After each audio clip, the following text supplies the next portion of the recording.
TikTok, time to rock. Good evening, good morning, good afternoon to everyone who's watching from all over the world. We got a packed show right now. 4 awesome people, 2 good, 2 evil, and we're going to be talking about the debate. What's wrong with you? Why are you laughing at that? You should be enraged. And we're going to be talking about the debate we watched earlier between Mike Licona and Bart Ehrman on the resurrection. If you didn't catch it, then no problem. We'll definitely recap their main positions, and then we're going to have a discussion between Christians and Muslims. I'm assuming almost everyone who's watching right now knows who I am if you're on my channel, but they did announce that we'd be doing this at the end of the debate, so it's possible that there are some new people here. So I'm David Wood. I'm a Christian, grew up as an atheist, became a Christian in prison, actually, so I'm one of the famous jailhouse converts we all hear so much about. I got on YouTube back before it was super cool and when you were kind of a loser if you got on YouTube. But anyway, I've stuck with it all these years, and this is my channel. And so I guess we'll go around counterclockwise from what I'm seeing. AP, pretty much everyone knows who you are as well because you have a big channel and have been on with me a ton of times. So why don't you give yourself a quick intro, AP? Yeah, so since you said Christians and Muslims instead of Christians and atheists, I would like to say... Wait, what did I say? Did I say that? Yes. Really? That's... Look, I've gone so long without talking about atheism that... also, roughly 20 to 30 minutes ago, I was recording a video response to Zakir Naik, which will be up tomorrow, everyone. So anyway, again. In fact, right when Inspiring Philosophy, he got on right before you guys, and I started saying the debate with Zakir Naik. Watching the debate with Zakir Naik because it's from that 7-hour debate today. Your brain is hurt just like mine. Oh yeah. Plus, it's actually worse because I was up all night with my kids and then had to stay up all day to watch the debate. So anyway, but yeah, it's fine. All right, AP. So me, I am. My name is Apostate Prophet. I am a Muslim prophet, and everybody pretty much knows me because I'm very famous. I am an ex-Muslim and an atheist. I represent the atheist masterminds here, who will, of course, be superior. Since I am very much familiar with the Muslim apologists and the Muslim atheist and Muslim Christian debates and their lingo, for me, the only thing that matters today is who destroyed whom, who humiliated whom. So that's what I want to talk about today. Hey, could you even imagine, by the way, I mean, Bart Ehrman and Mike Licona, like, I'm your teacher, boy. I'm your teacher. You got owned. Where are my grapes? Could you imagine, like Mike Licona while Bart Ehrman is talking, like eating grapes and stuff? Anyway, referencing the great Ali Adawa and Apostate Prophet debate there. All right, so we have Mike Jones. Yeah, I'm Mike Jones. I run Inspiring Philosophy. I've been on YouTube since about 2011, 2012. So back again when it was not cool yet. Couple of years after David Wood got on. I'm a Christian apologist on here, currently getting my master's in philosophy. And you had for years, no one saw your face. No one saw your face because, but you have this, no offense, but you have you kind of have a voice of like a teenager whose voice is starting to crack. And so it sure do. For years, I was like, man, this 14-year-old is freaking smart, man. This kid's going to kill it when he grows up. Yeah. And I'm like 36 now. But yeah, it was, I still wouldn't show my face if I didn't have to, but I felt like it was necessary. So yeah, for first 5 years, no one knew who I was. And then finally, the cat got out of the bag, and I'm like, all right, I'll just go public. All right, and finally, we also have Derek from Myth Vision. And I remember it seemed like not very long ago, I clicked on your channel, and you had like 10,000 subscribers. And then I just clicked on it to get the link to put in the description box here. And it seemed like you're growing really fast. Yeah, Uh, he is. Depends, man. I'm watching the analytics, and you know how some months are. It's hit or miss. Hmm. Yeah. Yeah, I was a fundamentalist Christian, went through various denominations, of course, and eventually came out on the other side as someone who no longer believes. You could label me, pigeonhole me, if you will, an atheist. Um, but yeah, my goal is to educate people and to think about the Bible in ways that you won't hear at church. You're not going to hear it typically, when you go to your local church or anything. And a lot of the academics I have on come from various backgrounds. So it's not just atheist, in case you're wondering. I've just recently had Del Allison Jr., Del C. Allison on the show, and I can learn from anyone and everyone. I do avoid apologetics. I was in the vein of that under Norman Geisler, so I am familiar with apologetics quite well. I look at more critical thinking. Go check it out if you're interested and you're curious to hear an alternative message and you want to get your shield and your sword ready for battle and you want to know how to defend your faith. Well, these are the heaviest hitter academics in the world that I have on my channel. So, Hey, Getting very passionate here. Yeah. little side note, Derek. I'm sitting here looking at all four of us right in front of me, and well, you are clearly the most pleasing to the eyes. Let's say, right? Also, go ahead then. No, so I just. Just so everyone knows, I am an unstoppable fire hose of awesome ideas. And what just popped into my head is that you should one day get Colin from Islam Critiqued on your channel to discuss Islam, because I guarantee you guys together would get like 200 million Muslim women watching your channel going, "Ooh, these kuffar are so dreamy. I'll listen to anything they say." And anyway, guaranteed ton of new viewers. Look, AP, look, he knows I'm not lying. Yeah. That's actually something good to point out. Derek is one of the few.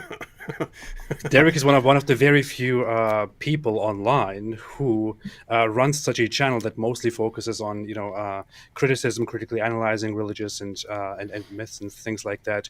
And he's one of the very few people who actually dares to focus on Islam as well, and who invites people who are critical of Islam, who invites scholars who study Islam and the Quran, and he sits down with them and digs very deeply into all the things that need to be pointed out about Islam. So he does some really good job, and I really appreciate that. So, all right, and anyone who wants any links to our channels, obviously you're on my channel right now, but the links to Myth Vision Podcast and AP's channel and Inspiring Philosophy are all in the description box if you want to check out their channels. All right, well, we had a debate, and I really didn't think I was going to make it, given that I was on almost no sleep in 2 days, but especially when it's a 2-hour debate.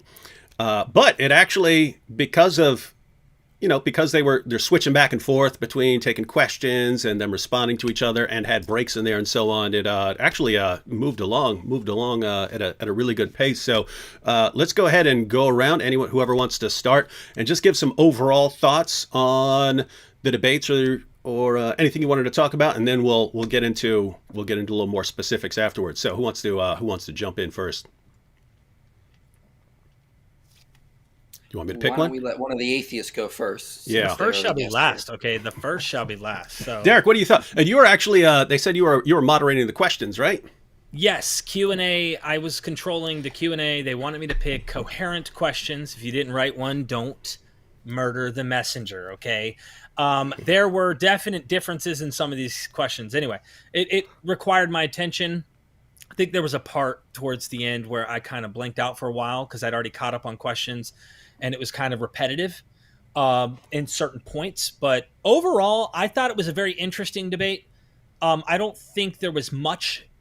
The only thing I learned was exactly where they stood on the literature. I would say what really got me is how Mike is viewing the gospel literature, and what there's way more, I think, reliance upon what's being said in the text versus what Bart Ehrman is doing is he's approaching it like he wouldn't have as much, how do I put this? If I'm speaking about your parent or there's someone of your loved one, you're going to be more defensive, more protective. You're going to have a lot more reliance and dependence on it. And Bart seems like he's approaching it like he would approach any other religion, and not have that kind of reluctance to defend it or protect it. He's just bringing the scalpel. And Mike is saying, no, this is true. This is true. And I think that was where ultimately that kept coming back to this idea that Mike believes this is true. Bart doesn't see any reason to believe the ontological conclusions and would want anyone to doubt it. Even though he said, I don't try to pressure anybody to not believe. You kind of sense that he wants you to at least think like he's thinking in some sense. I don't know. That's how I felt overall that the debate went. A lot of people were talking before this debate that they didn't think anything new would be said. I've been hearing these things for a long time. Did you guys hear anything new? So I would think some of the stuff Mike mentioned in some of his rebuttals, like with the scholars on identifying some of the gospel authors, like say that maybe 50. He at one point said like 51% of scholars. This one survey he cited said 51% of these scholars would say Mark is actually the author of Mark. So I thought he brought some new information in that area. Terms of comparisons with like Plutarch, he brought some interesting new information there.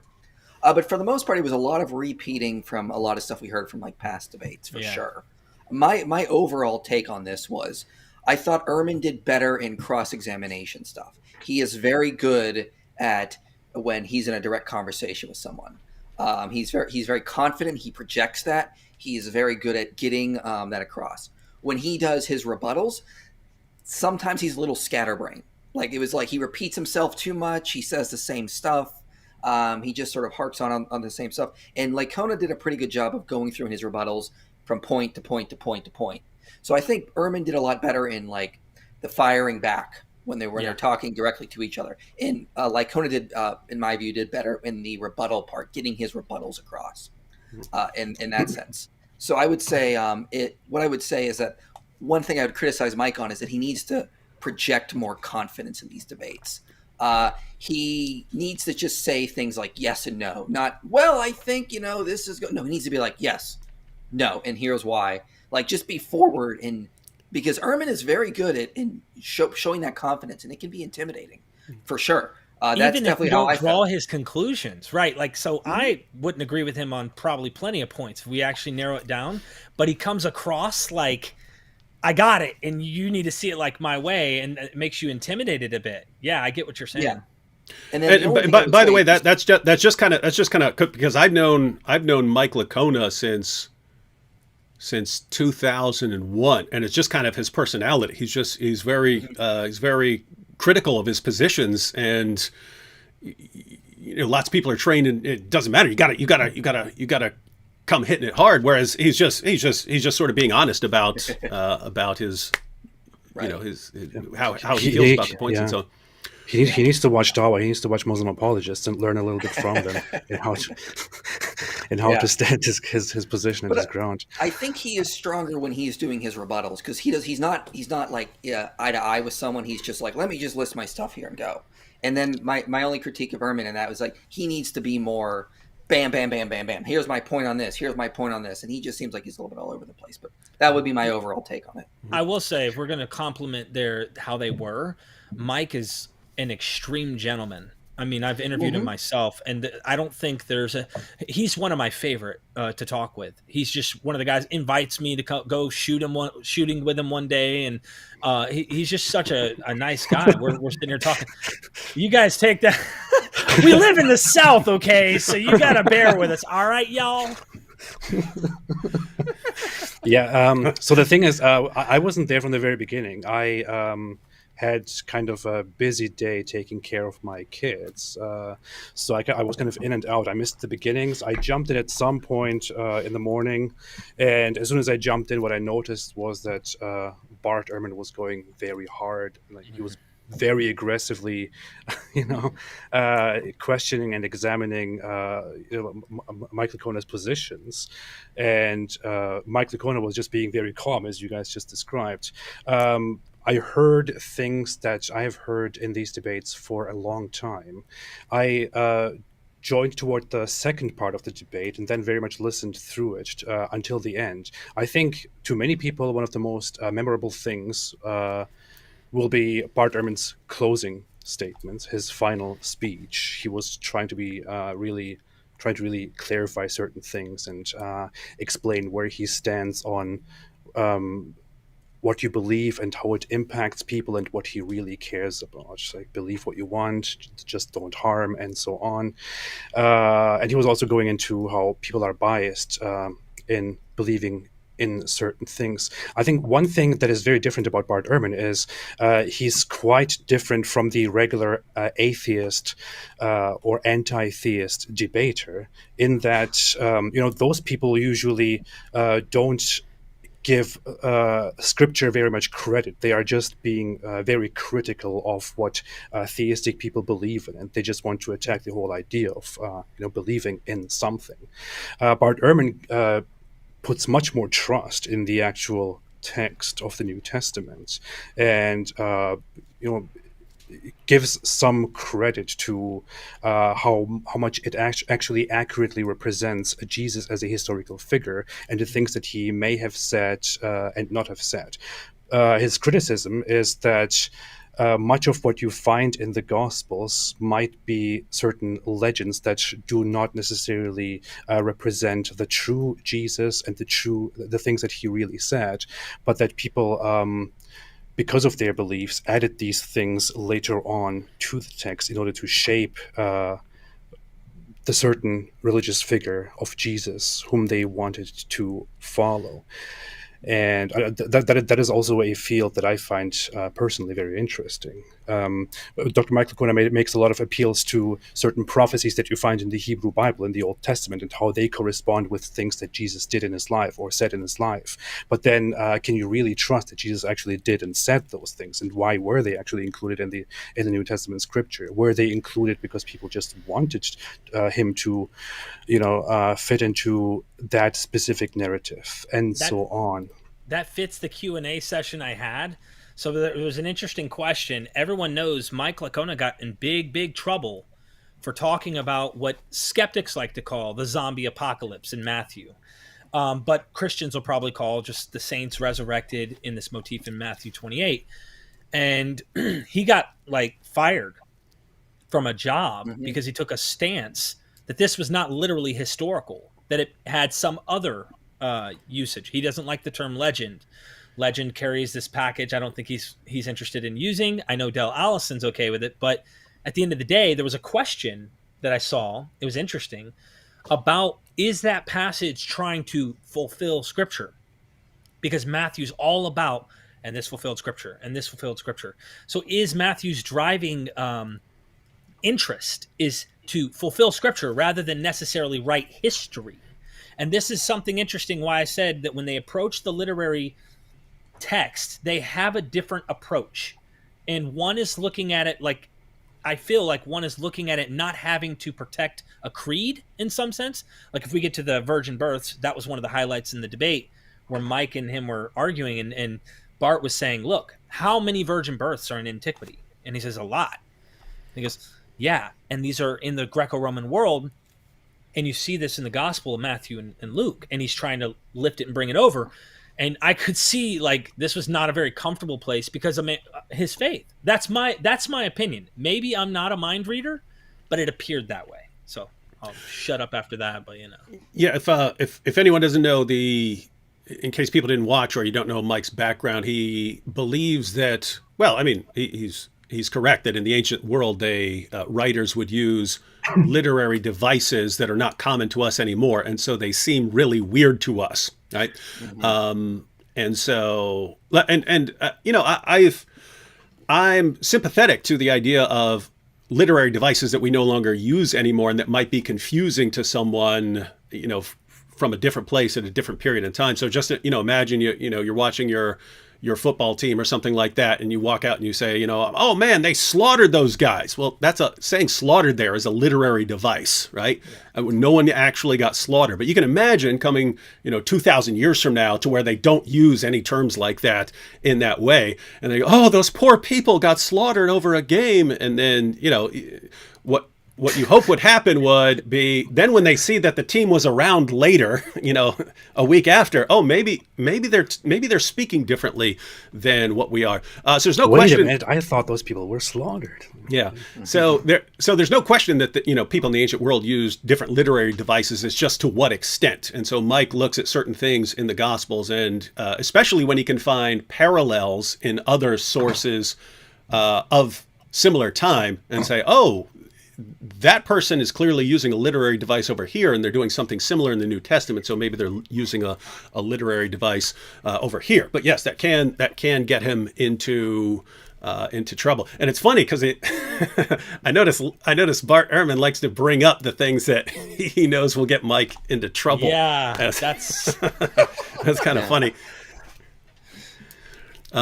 Okay, so anyway, my thoughts. I really liked this debate as far as two sides getting down to kind of what the core issues are, so people can see sort of which side of the line they're on. Because Mike is arguing here are historical facts, and Bart and I agree on what these facts are, and so we're looking for the best way to explain these facts. And I'm using these principles of historical investigation, and I'm concluding that the best explanation for these facts is that Jesus rose from the dead. And then you have Bart Ehrman saying this is not the same sort of conclusion as other conclusions about history, so this is actually in a different category, and you can't apply those things in the same way. But I think as far as them, Mike actually giving the and keep in mind, everyone, this is not just what does the Bible say or this or that. It's a specific question. They're using historical methods to determine whether a historian can conclude using the historical method that Jesus' resurrection actually happened, right? So Bart would agree. Hey, if you just believe it for religious reasons or something like that's up to you. So they're disagreeing about whether a historian using the historian's craft can conclude that Jesus rose from the dead. And so I thought they did a great job of getting down to a lot of what, at the end of the day, seems like it's going to be philosophical disagreements about what you can conclude given evidence, especially when someone is concluding that a miracle is the best explanation here. Anyway, go ahead. Correct me if I'm wrong. Bart, historically, draws the conclusion that a historian can say that for sure they believed that Jesus rose from the dead. That can be historically, methodologically shown that they believed he rose from the dead. He draws the line from they believed that something happened and that they thought they saw Jesus. He agrees with Habermas, everybody else on that idea. It's when you go beyond that is faith. What did they see? What did they experience? Historically, we can't prove is what his point was. We can't say what that actually was. And then we can get into other religious, different religions that have claims, whether it be Muhammad splitting the moon or whatever it might be. They believe this happened. You can't prove that these particular things. If anything, you probably show the opposite in some of those claims. But anyway. Yeah, and actually, this would be a good time. Why don't we, especially for people who didn't get to see it, why don't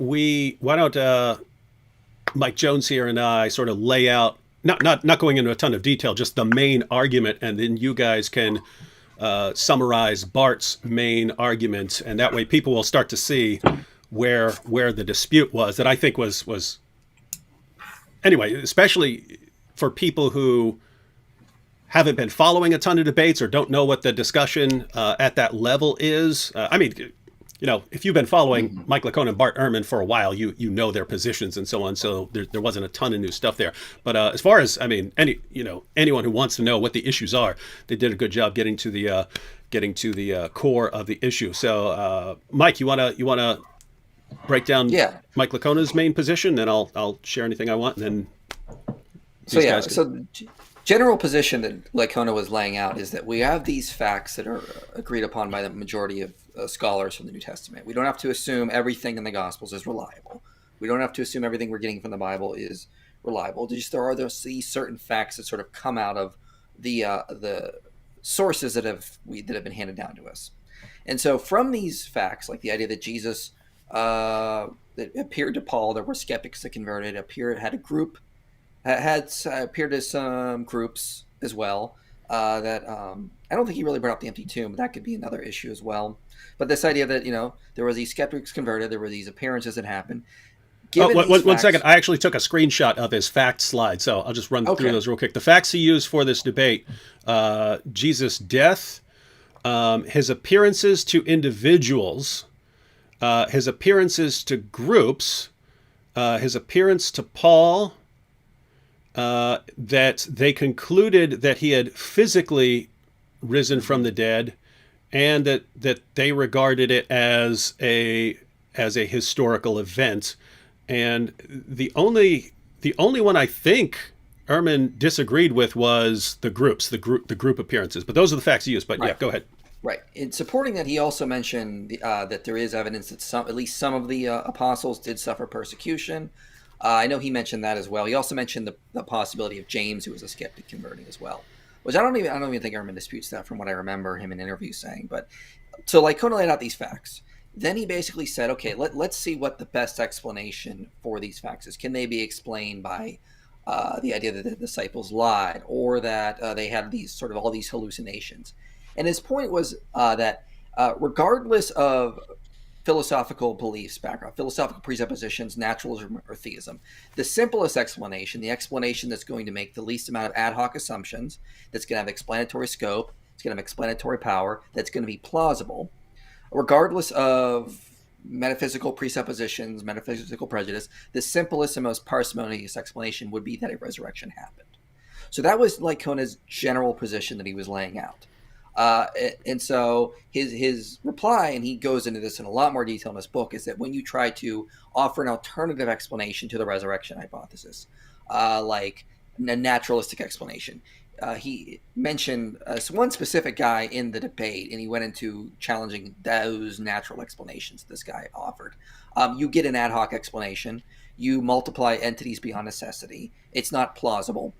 And so when you compare the resurrection hypothesis to naturalistic hypotheses, they become more ad hoc, and the resurrection is the simplest explanation. So that's generally what he was laying on. Now, D. Wood can add some more to that, clarify some things. Yeah, and then we'll jump over to the other two here. Yeah. So the reason I find this Mike's overall approach interesting is it's very similar to why I concluded that Jesus rose from the dead back in the 1990s. I had less information. I had less information than I have now. And the difference is I didn't know about the 1 Corinthians creed, that we have an actual early creed that mentions Jesus' death and burial and appearances. So I didn't know about that. I would have thought that was very important. I forget where this was. I think it was maybe Fox's Book of Martyrs or something like that. But I believed back then that all of the apostles except John had been killed for their faith in Christ.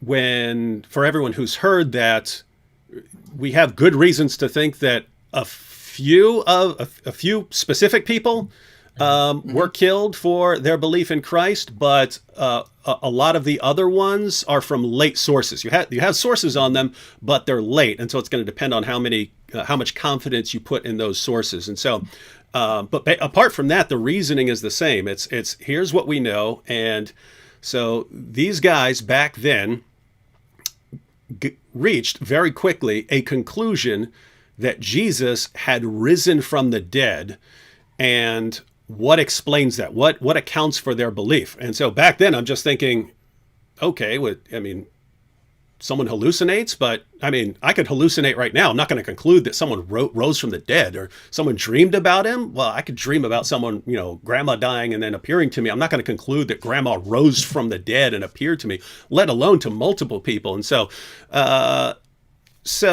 and I have to point out, because this is actually important given the discussion right now, this happened around the same time that I was simultaneously thinking about the design argument and the moral argument. And so I was already doubting my atheism, when I wonder if I were still a confident atheist, then I might have ruled out any sort of miraculous explanation. But it was just at a time when I was looking at it, I was thinking, okay, what actually accounts for this? What actually accounts for these people becoming convinced that a man rose from the dead and appeared to them? I couldn't think of anything that actually fit well, apart from Jesus actually rising and appearing to them. But, and this will lead into Bart's position here, you could argue that because it involves a miracle, that's automatically going to be the least probable explanation. So why don't you guys go ahead and give a discussion summary of Bart's position? AP, you want to start her? I think Derek would make a better start in the rundown of all that. Yeah. I think that, just to put it in a nutshell, how often do people rise from the dead? How often do people walk on water? To use this idea, right? How often do these, what we, like, if you and I actually witness these things ourselves, we've never seen that happen in our life, right? He's trying to make an analogy, but also show how common is this? It's like one of the least probable things that happen in history. So a miracle would be one of those uncommon things. So he's starting with that, and then he's saying what typically happens, you know, and then he wants to use entropy. He wants to point out, I think, second law of thermodynamics. He wants to kind of throw out a few things to point out, you know, bodies decay. They don't come back. When they die, they don't come back. That's the typical thing we all experience. So what are the odds that this one actually happened? I think a lot of it, just my personal opinion in the debate, he got so lost in that. And for me, I would have gone into the Greco-Roman world. I would have pointed out analogies to other examples of characters, even though they're not Xerox copies like Zeitgeist would like to make you think. There is definitely in the air the idea. And not only that, with resurrection. I mean, the Qumran sect believed the teacher of righteousness would come back after 40 years. There would be a resurrection. So this is what I wish he did. I'm thinking to myself, like what builds up to the anticipation for someone expecting or hoping to see something? If you build that up enough, they might actually see what they want to see through the traumatic experience they went through. This is me getting into the whole other alternative explanations that you might think are ad hoc. But I think that was his approach, was to show how uncommon are miraculous things to happen, and why should we make that be this one thing? And of course, Mike's saying, if God exists, so he wants to take it before Jesus, he wants you to believe that if God exists, he would have raised Jesus from the dead. Of course, Bart doesn't believe God exists. So how do we go from there? I mean, it's like you're going to hit a wall no matter what. No matter who you are, you're going to hit a wall. And of course, I have my own conclusions about the God of the Hebrew Bible. And I think Bart might agree with most of that after listening to his Genesis lectures. I don't know. AP, what am I missing that Bart says? Because I want to critique some of the things he should have said, in my opinion. But anyway. I think you very much covered it. He went for the whole idea of that he thinks much of it is accurate. People did see something happen on that day. They did see something happen, but he refuses to believe that people actually saw somebody, resurrected and rising and all that. He has different explanations for that. He said that historians don't concern themselves with the supernatural and can't verify that these things are historically unverifiable. He said he brought up the whole idea that a resurrection altogether is something that is incomparable to real examples in the real world, and that they are contrary to the laws of physics, the laws of entropy. He pointed out that Jesus' story is not unique in terms of certain features like virgin birth and others. He also mentioned that in a conversation with me before, because I specifically asked him about the virgin birth and the origins of it and why Muslims would adopt that story. And he had a whole thing about how Christians are believers, people who believe in certain things, and how the earliest Christians also added certain things to the story of Jesus through which the current scripture that we have and that we hold in our hands came into existence, and that you cannot fully trust. You cannot fully trust Yeah. without a bias that everything it says is certainly an accurate description of everything that happened and that took place. And I think one of the things that I personally find very interesting, because this is one of the reasons why I have always been skeptical about religious ideas, is when he pushed Mike Licona a little bit on the whole idea of you doubted and you came back to Christianity not because it makes so much sense, but rather because Christianity is what you happen to be around and be in. So you were a Christian and you doubted it and you came back to it. It's not like you were a Hindu or a Muslim or something else, and then you questioned and you thought, oh yeah, okay, I think Jesus makes sense. The resurrection makes sense. Of course, Dr. Mike Licona offered the response to that it wasn't that. It wasn't because I was born into Christianity. Of course, that's a factor, but it was because it makes sense. But again, that is a discussion that you can argue back and forth forever. Nobody will admit that that there is something with their own side of the argument. I got an idea. Why don't before we get into some criticisms, how about Mike? How about we give a couple of anything we liked or thought was Bart Ehrman's best points, and then AP and Derek can give what they thought Mike's best points were. Does that work? Yeah. Bart's I think Ehrman's best points was to focus in on Mike's evidence. I don't think it was. I'll just briefly say I don't think his best point was focusing on violation of natural law because of. I had a problem with that one too, but. Yeah, but I think his best points is when he started hitting Mike in on, okay, well, you're getting a lot of this from Paul. You're getting a lot of this from Paul. Remember, this is coming from Paul. Can we really trust him here, and here? And I think that when he was doing that in kind of like the cross-examination area, that's when he looked his best. I thought that was by far when Ehrman looked the best in the debate. Yeah, and I'm along the same lines there as far as his best stuff. As far as, some of the way he was arguing what is known as a kind of Humean approach, where a natural explanation is always going to be more probable than a supernatural explanation. Which is kind of ironic, actually, because when he was talking about natural law, he's not even taking Hume's view of what natural laws are. He doesn't directly state it, but that was implied in there. So there's this weird pushback in Hume's writings, but that's another story. Yeah, it's basically when he was going into philosophy, he's got some problems, and we can expand upon that here in a few minutes. But yeah, I thought he was kind of strongest when it was sort of, hey, you're basing a lot of things on Paul, and if it was someone else in the world at some other point in history saying this, it doesn't seem like you'd have as much confidence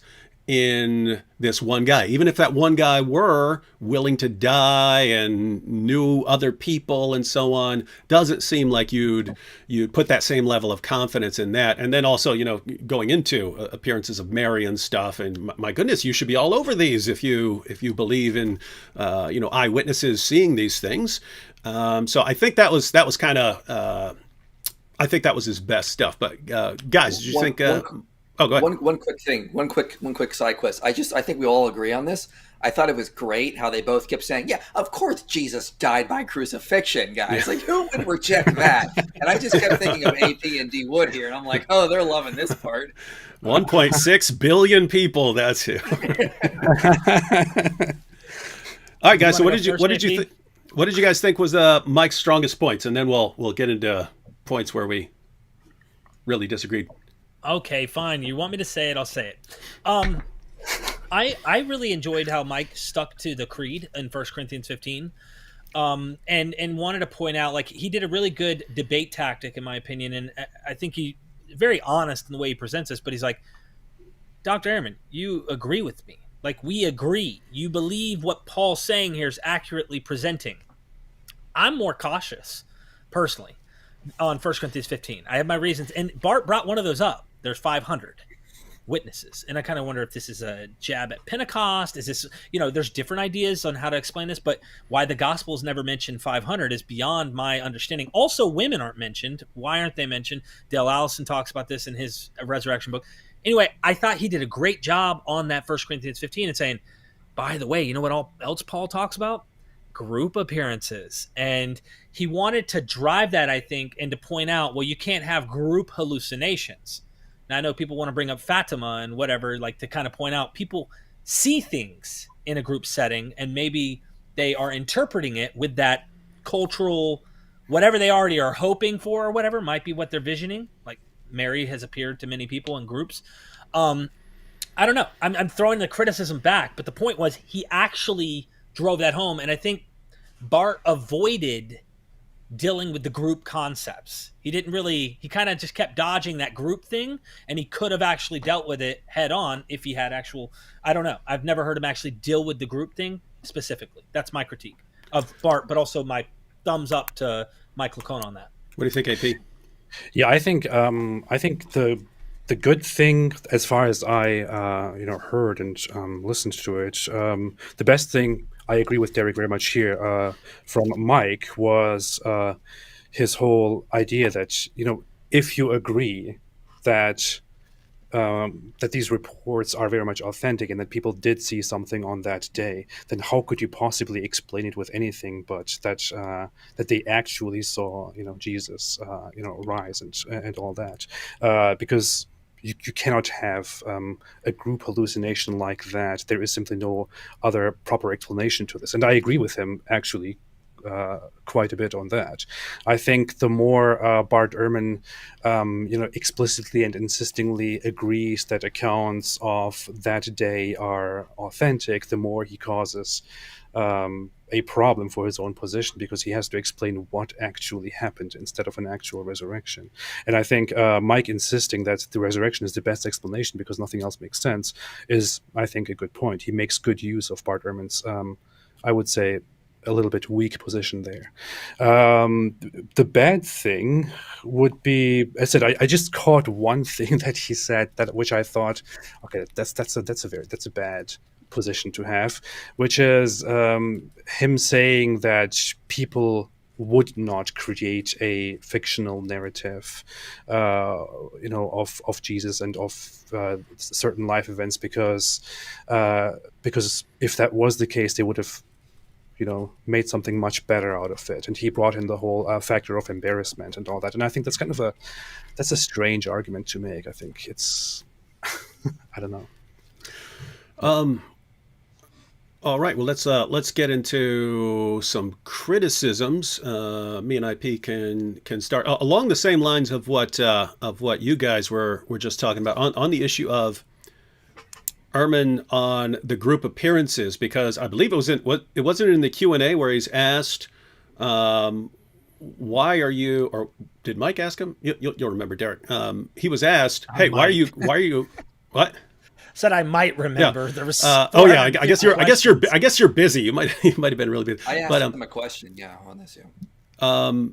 But so Ehrman was asked, wait a minute, you're granting that Peter, Paul, and Mary all had some sort of experience which they interpreted as Jesus appearing to them, but you actually have more sources than on something like Paul saying that there were group appearances, and you reject the group appearances. And I want to go back and look at it once they post it, but I thought it sounded to me like Bart Ehrman was saying, well, since I don't really believe in group hallucinations, I can't explain a group appearances, whereas I can explain individual appearances through hallucinations. So I'm granting those, but not granting these because I don't have a naturalistic explanation for them. It sounded like he was just saying I'm rejecting the group appearances because I would have no real explanation for them, but I can explain these other ones, so I'll grant them. In which case, it's like, if that's your method, then why not just say, well, I'll just destroy your whole case for the resurrection. I don't grant any of it. I don't grant any of this stuff. And that way you have no case. You have no case for the resurrection. So that's that. But there are the philosophical issues. So IP, I know you'll have some comments on some of the philosophical. Yeah, I mean, I asked him a question about this because he was talking about how, talks about what historians can and can't do, and like immediately assumes miracles are a violation of natural laws. And I forget exactly how I worded my question. I don't even know if it was read or not, but it was read that this is sort of like a philosophical view. And yet Ehrman was saying things like at one point he said in his first rebuttal, it's like we got to keep science with science, history and history, and they shouldn't bleed into each other. Or we should keep them separate. And I was like, well, wait a minute, that's a philosophical claim in and of itself. You can't. And, you can't talk about Einstein's science without talking about the history behind his beliefs and what he was doing with like the cosmological constant. History bleeds into that. You can't talk about the history of quantum mechanics without understanding the science. Those two topics bleed into each other.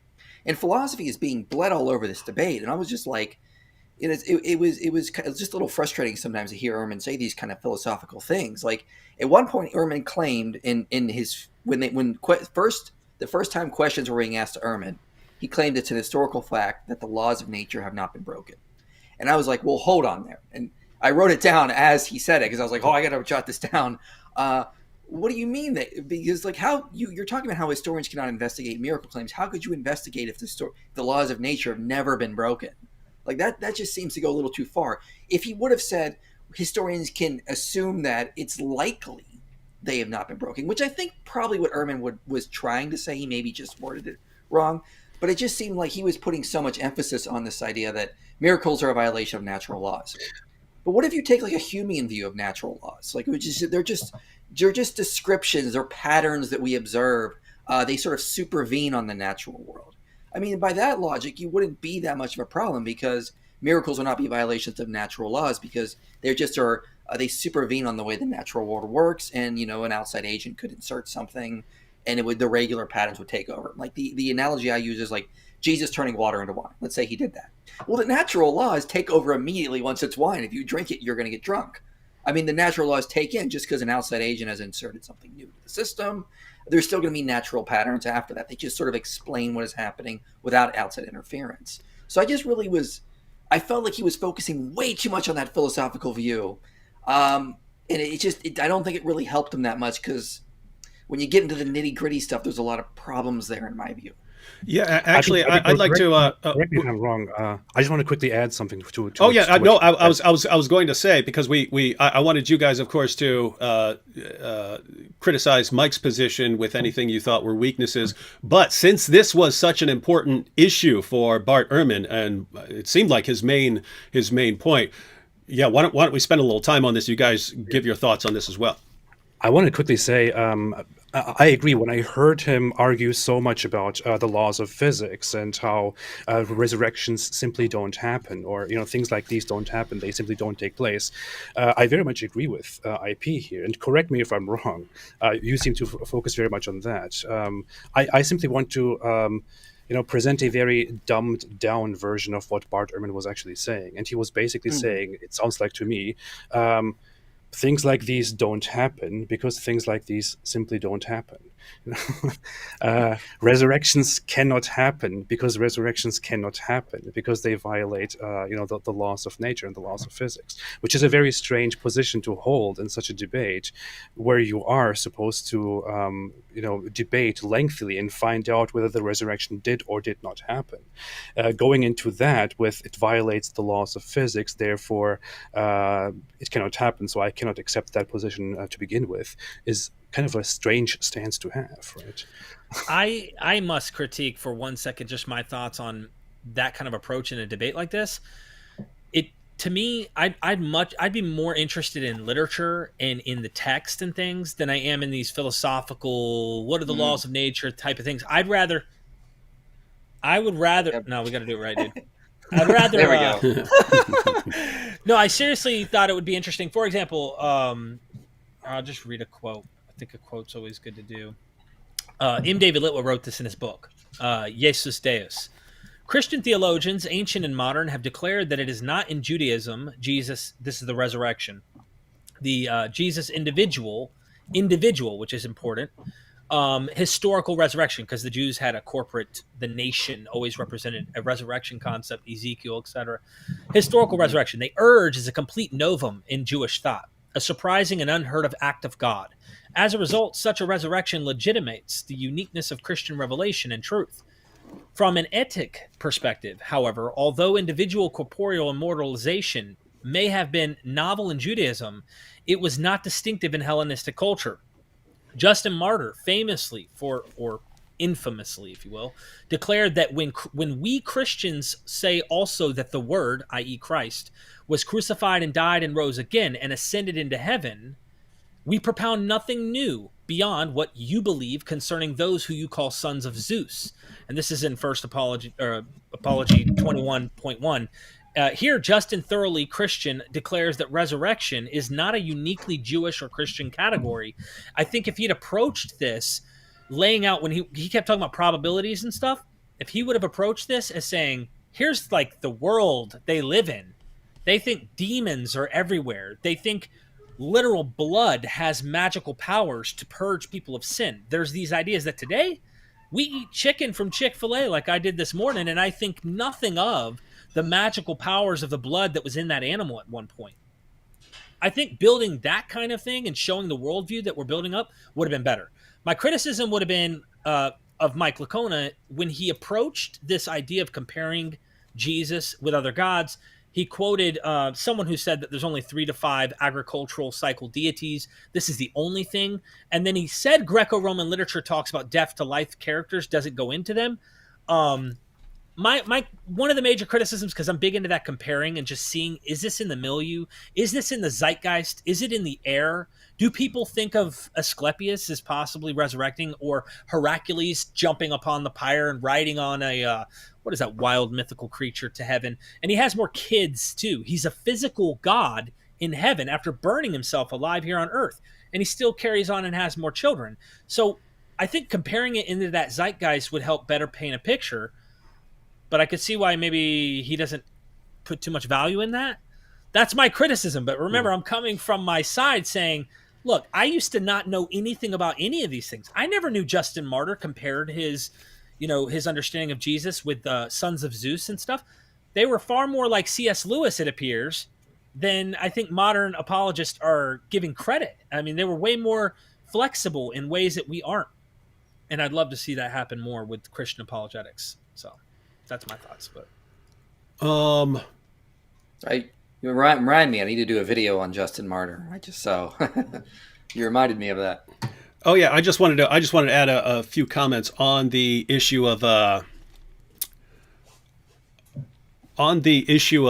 philosophical and natural law claims, because I thought Ehrman could have spent time on some other issues instead of putting so much into that issue. Because I mean, notice if the whole issue of whether Jesus rose from the dead comes down to a philosophical position, and if you accept this philosophical position, then he didn't rise, or you can't conclude that he rose based on evidence.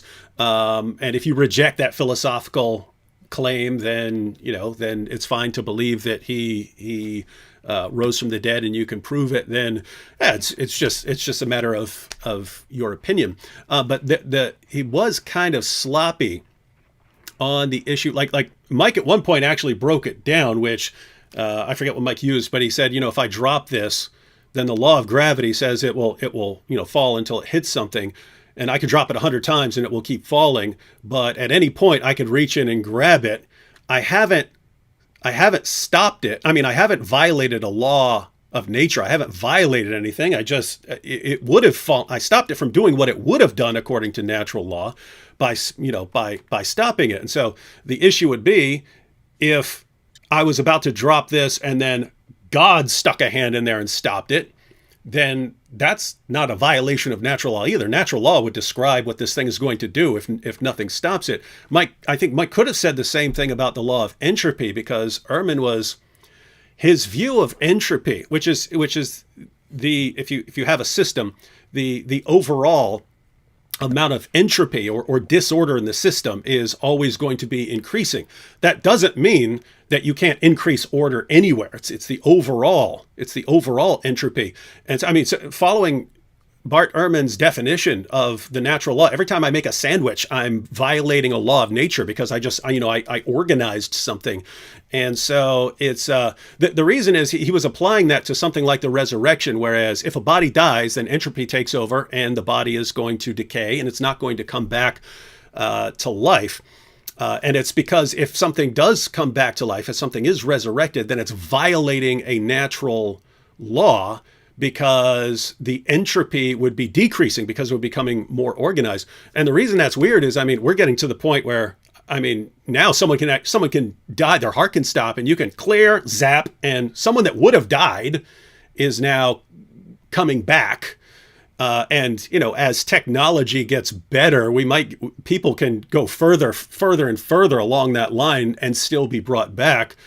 You could conceivably get to a scientific point where someone could just be dead and then bring them back. Can you imagine someone being dead for 4 days? They're decomposing, like their cells are completely decomposing. Everything's decomposing, and we reversed it.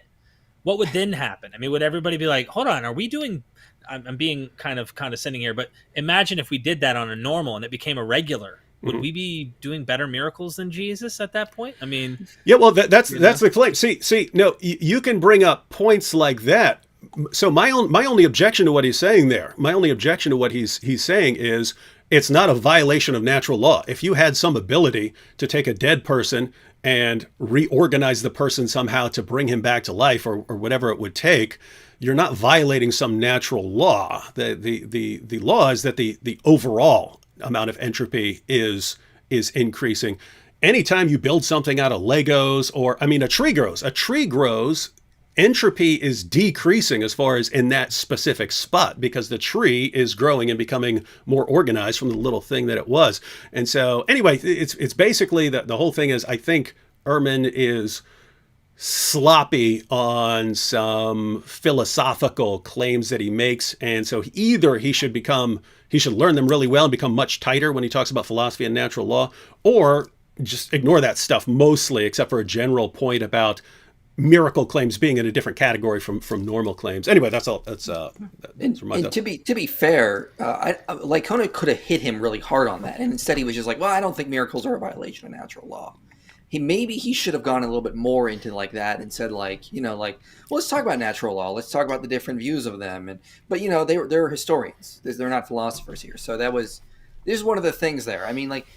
I feel like from a philosophical perspective, Lycona could have possibly get, okay, well, look, you're talking about my faith commitments, but you have these philosophical commitments to these ideas as well. What's the difference here? You can't prove those in a historical method. Why are you constantly bringing up, the biases of faith commitments or something? You have, let's just put all those aside and let's go, what's the simplest explanation here? What is going to be the least ad hoc, have the least quantity of assumptions? Let's not worry about quality of assumptions because that's going to stem from our philosophical backgrounds, our philosophical biases. And, he didn't really go into that much because, they're historians. So it was just one of those aspects. They're trying to do a lot of philosophy here. And I agree with Derek. They should have been talking more about the historical stuff and the cultural background. I thought that'd have been much more in their wheelhouse. I don't know if it's only me. I thought for somebody who wants to argue against the theistic position, Bart Ehrman went a lot into things like thermodynamics and entropy. I usually see appeals to that more from the theistic perspective in order to prove that certain things may be possible because the opposite would be absurd. I have rarely seen an atheist actually argue from such a perspective. So seeing Bart Ehrman come with that approach seems rather surprising to me, and I thought that might be because of his long background in being educated within the Christian circles and Christian apologetics. I don't know. Let me play a hypothetical for you, David and IP. I'd love to get your thoughts. Do you think this would have been a better approach, even if at the end of the day you were still a believer in this? If let's say Bart came in and compared Jesus with other surrounding figures culturally within the zeitgeist of the time, showing the literary comparisons, how people actually believed they rose from the dead or were ascended or had an apotheosis or whatever it may be, showing this was a common idea, and then built the background behind the resurrection and its evolution in thought from Israelite religion down to the Qumran sects and whatnot into the New Testament. Wouldn't that have been a little bit of more historical development showing why a resurrection would be believed? At the end of the day, you'd still say they believed he rose from the dead, and you can still argue his point that we can't prove historically he actually did rise from the dead, but this was what was believed, and build up that case rather than, entropy this and entropy that and laws of nature. And I just felt like, I don't know. Yes and no. I think, that would have been a very interesting case to go about. Having talked to Lycona about some of these issues privately, he would have had some good responses to that stuff. You should. Are you referencing Dennis McDonald's views at all when it comes to this, Derek? No, Dr. Litwa, Robin Faith Walsh. I think Okay. Dennis holds to some of these things, but he's more I feel zeroed like- in on like literature of the New Testament Gospels being lifted. This just gives me an idea for you, Derek. I think you should try to maybe sometime this summer have Dr. Lycona and one of those guys on your channel to talk about it in that perspective. Because I know Lycona him and I have talked about this a little bit privately. He does have some stuff on that, so that might be a great conversation. That would be like I didn't catch that part of the debate, but Bart Ehrman has some very strong views on how the virgin birth is not something that was originally part of the story, but that it was added later on. That it was added later on as a myth to make the story stronger. Is that something that came up during this debate? I seem like I didn't really catch that, but I know that he's very much focused on thinking of the virgin birth as a mythical account. That they did get into that a little. AP, remember? You probably didn't see that. That's what he was trying to compare. I might have missed that. But what he did do, and I felt like he could have done a little more on, but I'm always picky about that because I feel there's things that you miss retrospectively. He really did want to talk about the reliability. How much can we actually trust these Gospels? And even Mike granted, okay, even if they were contradictions, the core is still there, his point, because he was willing to grant some of these things to Ehrman. But Ehrman was trying to be like, look, you have them in Jerusalem, and then you have them in Galilee. And how many times did you see Ehrman's face go like when he would say something like he wanted to say, no, that's wrong, Mike? I'm sure Mike felt the same way. Oh, was he making awesome faces? Because I was just listening to it most of the time and wasn't actually looking at the screen for most of it. 2 times his face was like, what? It was the when Mike said they never left Jerusalem, and he's like, what? Like, no. But he didn't interrupt him, right? Because he was going to talk about Galilee. There's 2 different locations depending on the gospel you're looking at. The other part was when Mike said, and I guess it's not factual, Bart wanted to correct him, was when he said, well, you try to tell all your 400 students when they're done, they're going to doubt everything they believe in Jesus, and it's going to deconvert them and stuff. And Bart was offended, actually. Mm-hmm. And he said that is a misquote. That is not true. Yeah, they both. Bart actually had a sick burn right then because he goes, there goes your eyewitness testimony, right? The reliability of eyewitness testimony. That was good, but they actually both had a moment like that where Bart also sort of he said Mike just got his dissertation with some evangelical advisor or something like that, and Mike's that's like, right. No, that's totally wrong guy there, dude. So I don't know where you're getting your information. He even apologized. Yeah. One part though, there was a tension. Do you remember that real tense part where they were talking about Romans, and Bart was saying, he's like, listen, the book, it's not a special, well-written text, okay? And Mike's like, we totally disagree here. And he's like, I'm not comparing my Greek skills, Mike, okay? How good I am in Greek. It was like a flex, he was flexing hard. You see that Greek right there, buddy? And it was just in your face. I was like, damn, that was kind of rude, actually. That actually, I thought Ehrman was just sort of he didn't know what to say there at that point. It was almost like he wanted to go to it's like he had a paragraph or like pages of stuff he could have said, and he knew he didn't have the time. So he's like, okay, well, I just disagree. Like, that's what I kind of got from that section. I think there's one point that is kind of underrated about something that Bart Ehrman was trying to insist on at some point, is how eyewitness accounts are actually not reliable at all, that they are known to be very unreliable. And he was giving examples of that from the classroom, from different incidents. And I find it very funny.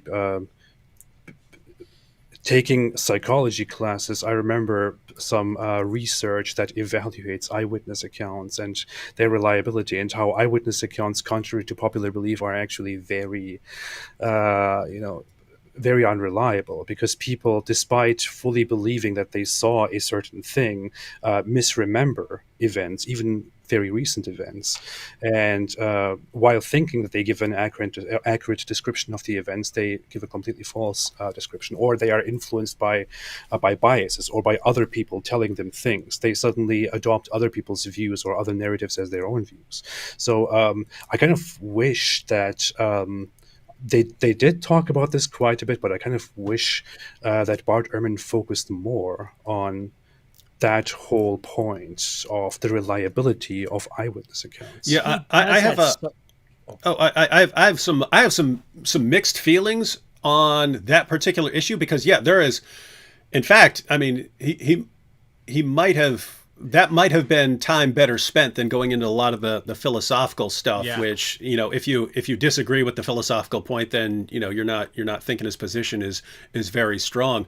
But I mean, the human mind can be very sloppy with certain things. Like, you can be called into court as a witness, and then you see a guy sitting at the desk, and he's the one who's being charged, and your brain will just rewire that guy into your memory, even if it's proven later that guy wasn't anywhere near it, and DNA evidence exonerates him. But at the same time, I'm thinking, all right, if I had this massively life-changing experience where I became convinced that Jesus had appeared to me risen from the dead, what are the odds that, I'm going to get that wrong 10 years from now or 20 years from now or something like that? And so, well, I'll just say really quickly, I don't want to go too much, but I do know that Greg Boyd, book The Jesus Legend, as well as Craig Keener and Christobiography, does go into some interesting studies on memory to argue that, it's not as bad as some people say it is. There is some other research out there that I do need to get into, and also do a video on eventually, that actually does support that memory and eyewitness can be reliable. So there is that research that shows that it is problematic, and then there's other research as well. Don't you know this? There is this thing, this specific research about 9/11 eyewitness accounts, and this is something that is recently popularly brought up when analyzing the accuracy of eyewitness accounts, which says that I don't know, half of, or 40% or 60%. I don't remember if any of you remembers it correctly. Just say it. But that about half of the eyewitness accounts of what happened on 9/11 and where they were on 9/11 are totally inaccurate, and that people have certain inaccurate memories, like, I was actually in New York and this happened, and it turns out the person was actually at that time in Texas or something like that, or living in Texas, and had never been to New York. So there's some research going around that is widely recognized, that eyewitness accounts are very much manipulated by what people want to think, what they hear, and so on. Yeah, that's one of the things I was actually going to say. In everybody kind of touched on it here. I think Bart talks about the memory stuff a lot, but that's a really wonderful point you're bringing up there. The data that we have, the way where I've drawn my conclusions is when I'm looking at the Gospels, I'm looking at this as genre, a different kind of literature than what I'm reading with Paul's epistolary. I don't believe these are epistolary fiction. I believe these are accurate letters that are written, probably compiled even. Some of them are multiple letters, maybe meshed together, that are collected. But when I'm looking at the Gospels, I'm not looking at them as like reliable historical, this is what literally happened. And I think Mike will grant some of that, whereas Ehrman, I think, will even go further towards where I'm at. If we take that, and what you just said, David, for example, if I had Jesus actually appear to me, we're looking at the gospel accounts and getting this idea that he appeared, like they looked at him. I get this like mixed signals here. The road to Emmaus, they don't even recognize who he is. They walk and talk with him all day long. They don't even recognize him. Sounds like this is some type of literary, probably more of a message of the Eucharist, because the only time they get him is when he breaks the bread and then he disappears from them, and they realize it's kind of probably a theological story trying to say, I'm in your presence always. I don't buy this as literal. And I think when you do that, you find out, okay, how much of this literally happened? How much of this didn't? And when I look at Paul saying, hey, Jesus appeared to me, or I've had revelations from Christ, our best account to try and get Paul's is in Acts. And Acts to me is also one of those texts that I'm highly suspicious of in terms of it being literal historical content. So when we say Jesus appeared to them, we don't have better criteria other than this other literature. What did that mean? Did it mean he actually showed up and this is like they believe they saw like you and me if I really bumped into you in person? Well, you would go to John or Luke and see that. But if there was something else we just don't know, I think the data is just not good enough to know exactly what Paul's actual experience was unless you trust the historical reliability through and through on the later stuff, which we would call the Gospels and Acts. Related to the point, can I quickly ask something? As somebody who was never a Christian and is not native to the Christian beliefs? Poor guy. As a disadvantaged person, I want to ask something very interesting that I find that I see when I look at the whole accounts of Jesus. The whole story, the whole account of the Roman soldiers or officials needing somebody to point at Jesus and to point out who Jesus is so that they can come and arrest him doesn't entirely make sense to me. Why do they need somebody to reveal who he is? Actually, that's talked about in a book called Misreading Scripture with Western Eyes. And we tend to think that Jesus and his disciples are just sort of alone in the garden and he's off praying. And that probably wasn't the case. This was like Passover. The city was flooded with pilgrims. Jesus was probably praying in the garden, like shoulder to shoulder with other people around him. And so they're arguing that when the soldiers need Judas to point him out, it's because there's a giant crowd of people. Where is this guy? He's somewhere in this garden, right over on Passover evening, when people were typically going out to singing hymns and giving alms to the poor. So there's just so many people there. So Judas got to get his chapstick on so he can give Jesus a kiss to identify him. Okay, that makes sense. Yeah, and on the issue that Derek was talking about, one. Definitely no time to go into this right now, but I think Luke is a pretty awesome historian in the book of Acts. But even if you totally toss all that aside, we know that Paul and the early church became convinced of Jesus' resurrection. So this is kind of what Mike is getting at there. It's Jews that was not a very common belief that some particular guy is going to rise physically. It would have been odd, and even if you have it somewhere else, but that would have been something shocking, because the general Jewish belief is there's a resurrection at that comes at the end and so on. And so one guy just sort of coming back physically would have been pretty strange. And so it's like, again, if Paul sees some hallucination, or he has some dream, or Mary's having a dream and Peter's having a dream, or they're seeing something, or some shady figure. The idea is, it looks like it would take something big to just jolt them into, dude resurrected. This guy resurrected after being crucified and actually appeared to us, so that we're now calling it resurrection. It seems like something big. And so that's kind of the point with, human memory and us not knowing what he saw. See, I can say, hey, if someone wanted to say, hey, I don't trust the book of Acts and Paul describing what he saw in the book of Acts,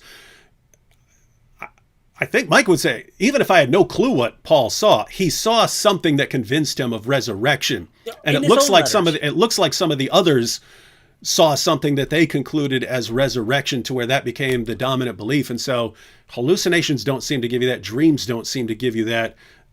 What gives you, in other words, it seems, it's like people are saying, what's it called? Is it called? I forget the term. There was a term way back in philosophy, undercausation or something like that. Anyway, it's where the cause that you're proposing doesn't seem like it would produce the required effect. If Jesus actually physically rose and appeared to them, well, great. That makes sense. That's causally adequate.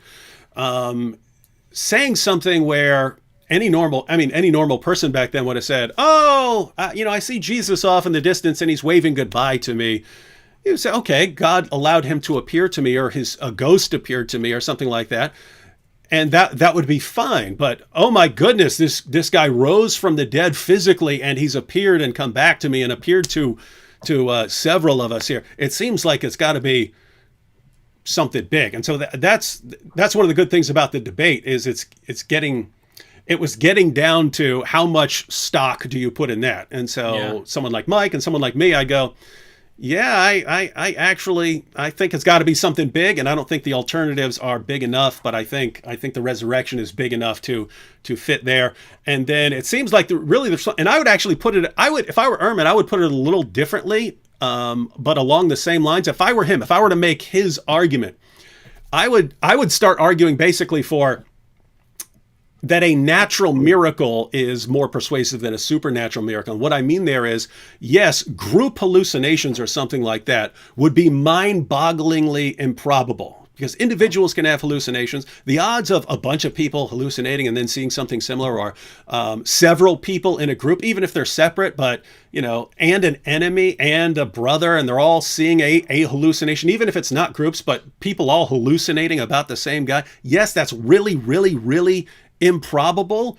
It's so improbable that it's something you would never, we normally would never believe, but really, really weird things can happen. And so you could just call that a natural miracle, where it's not a supernatural miracle. It's just, it's something really, really weird happened. And it is even if it seems improbable, it's still more probable than the alternative of you bringing in God into the equation. I would probably put it something like that. But yeah, that's kind of the dividing line there. There was so much said there, David. Dude, I don't even know where to begin. If I could say a few things. These are people who think demons rule the world. I mean, literally, there are archons that actually rule the world. They're controlling the powers that be. These are people that I would say are very superstitious. I used to be like this. I burned my Pokemon cards and smashed my Slipknot Mudvayne CDs. I thought there were demons and spirits in them. When I burnt them, there were colors coming out. Little did I know that happened probably from just the chemicals within the products I'm burning. I believed these things. I spoke in tongues. I did all of these kind of things. Paul was probably very much in line with this. They were very, very apocalyptic in their thinking. Paul was. There's a heightened sense of the end being near. There's probably traumatic stuff like 9/11 described by AP. So now they have, who knows what's happening in their brain at this point.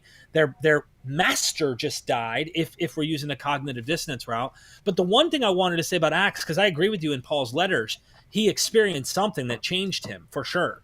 But in Acts, the reason I kept saying literary and it's not that I don't find beauty and value. I love these texts, but I want to try and do justice to them and what they really might be doing. In his conversion, I think it's, if I'm not mistaken, this is Acts 9. I could be wrong. He's on the road. He falls to the ground. He sees a light. Even the people around hear it, but they don't see it, whatever. And then later on, it's vice versa. But in this, he says, "Saul, Saul, why do you persecute me?" That Greek phrase is exactly from 1 Samuel. It's the same exact phrase that David is saying to Saul, King Saul, which is the same name of Saul, who later be called Paul in Acts. And it looks more like mimetic. You could maybe say there's a historical kernel here, but not only does it look like this is mimesis, meaning it's borrowing scripture to kind of tell a story from the Hebrew Bible, but then there's also the flashing light that blinds him. You can find this in Euripides the Bacchae with Pentheus. And as he's going to the Maenads who are in this orgiastic ritual out in the woods, I know this is getting deep into some other stuff, but there's good reason to think there's a literary usage of Euripides the Bacchae in Acts. So when you go look at that, Pentheus is blinded by a bright light before he's condemned and killed because he did not recognize Dionysus as a son of God. Jesus is merciful, whereas Dionysus isn't. And so I start looking at these literary comparisons, and I think this seems more like theology and stories than actual history. As far as appearances and people's experiences, that's the problem. We don't know exactly what they saw and experienced unless you grant looking at the Gospels. And I'm saying that it embellished and grew over time. I would agree with you, Derek. There are definitely literary connections to the Old Testament throughout the Gospels and Acts. Not so sure on the Greco-Roman stuff. We might disagree on there, especially on a lot of that stuff there. But I totally agree. There are these literary devices, and like scholars have been talking about this for a long time. Like there's a lot of times where Jesus did something, and they reference this Old Testament passage of Elijah doing something, or David doing something, or Moses doing something, right. And that reminds me a lot of like when like JFK is like. JFK is just like Camelot. Or they'll talk about Barack Obama is just like Abraham Lincoln. Remember when Abraham Lincoln did this? And it's just like that's what a lot of people just do today, and they did in the ancient world. They would see people doing something and they'd be like, oh, what can we compare this to in history? Like they'll do that kind of stuff. And so like what I've seen a lot of like scholars talk about this stuff, it's like, you can have those literary devices, and it can still be historical. It's you sort of like we got to witness these very cool events. How do we compare it to things that happen in history or things that had happened in stories we know about? So there you can have the literary devices in there, and it doesn't necessarily mean that that's all it is. It could totally be historical plus the literary devices there. There is a thing. Oh, go ahead. Sorry, I'll stop. No, go ahead. I thought you were finished.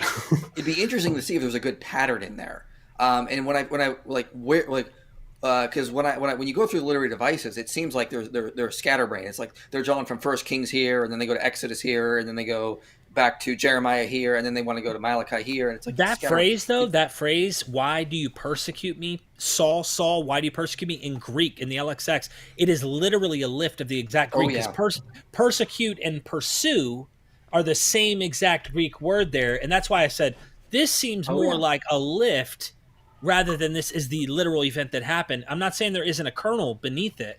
I'm saying I don't read that and go, that's what happened. I think they're more, they're storytelling, in my opinion. They're kind of enhancing. I tell my own story of how I got from drugs to where I am now, and I mythologize my own story. I don't, it's natural for us to kind of, it was like, 3 girls, not 1. It was like Kona talks about some of these literary devices in his book. Why are there differences in the Gospels? Like they could transplant things, they could summarize events, they could just rewrite certain things, like just to give it a little bit more poetic emphasis, and that was perfectly within the cultural context.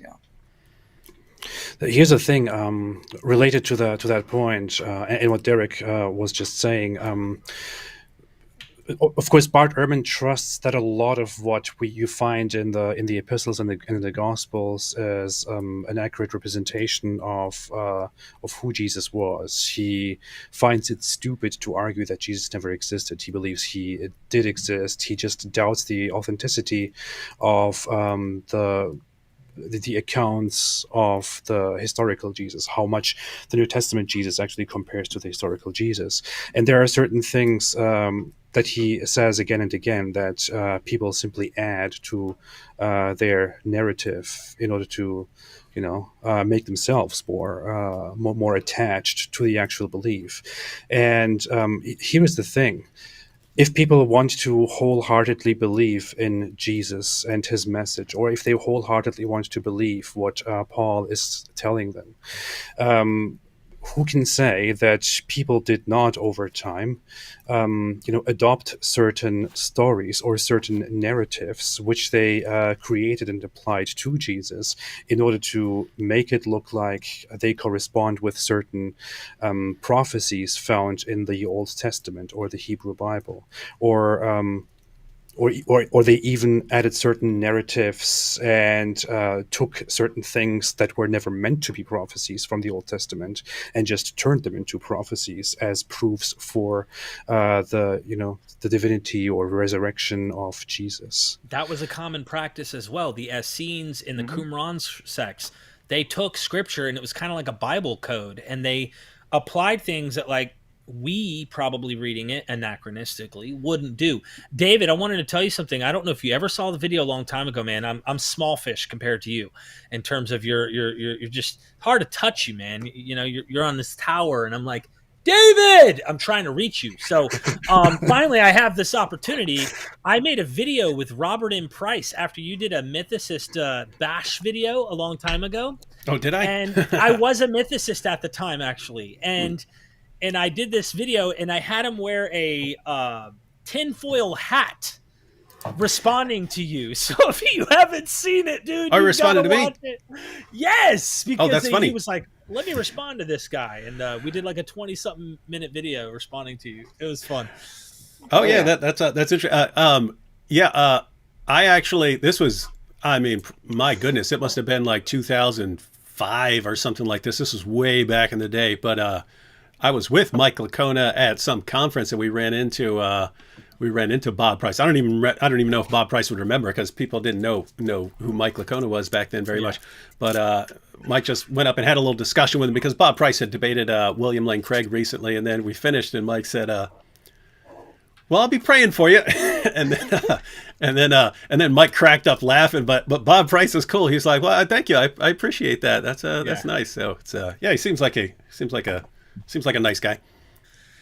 Yeah, I just figured I'd mention that because you were doing a video using Bart Ehrman, actually. And you were just like, I'm going to show you how silly it is by having an atheist. And you used nothing but atheist in the video the whole time, and I think it triggered me a little. I don't know. I was like, this is funny. This is funny because I do not remember anything you're talking about right now. It's way back Derek there was in your hurt. videos. He was hurt. I've made like 1,400 videos, and I'm getting older, so my brain's like an orange juice glass now, and like you pour stuff in, and then stuff has to spill out the side, and so. Well, what are you, 55, 60 right now? Just turned 46 2 days ago. Oh, happy birthday! Hey, you don't look a day over 45. Happy and a half. belated. Thanks. Yeah. I know it doesn't mean much to you, but yeah. I do like what AP said, though. I mean, we do see how many freaking Gospels and epistles and Acts of Peter and Acts of Mary, and people loved telling stories about Jesus. Mm-hmm. And I know the Orthodox position and how canon came together, and we see early remnants of them already collecting this early on in 2nd century. But the question is, how do we know there isn't some of that in the New Testament, which is what Bart's trying to suggest, that there's a development of mythology happening, or legend, if you will, about Jesus.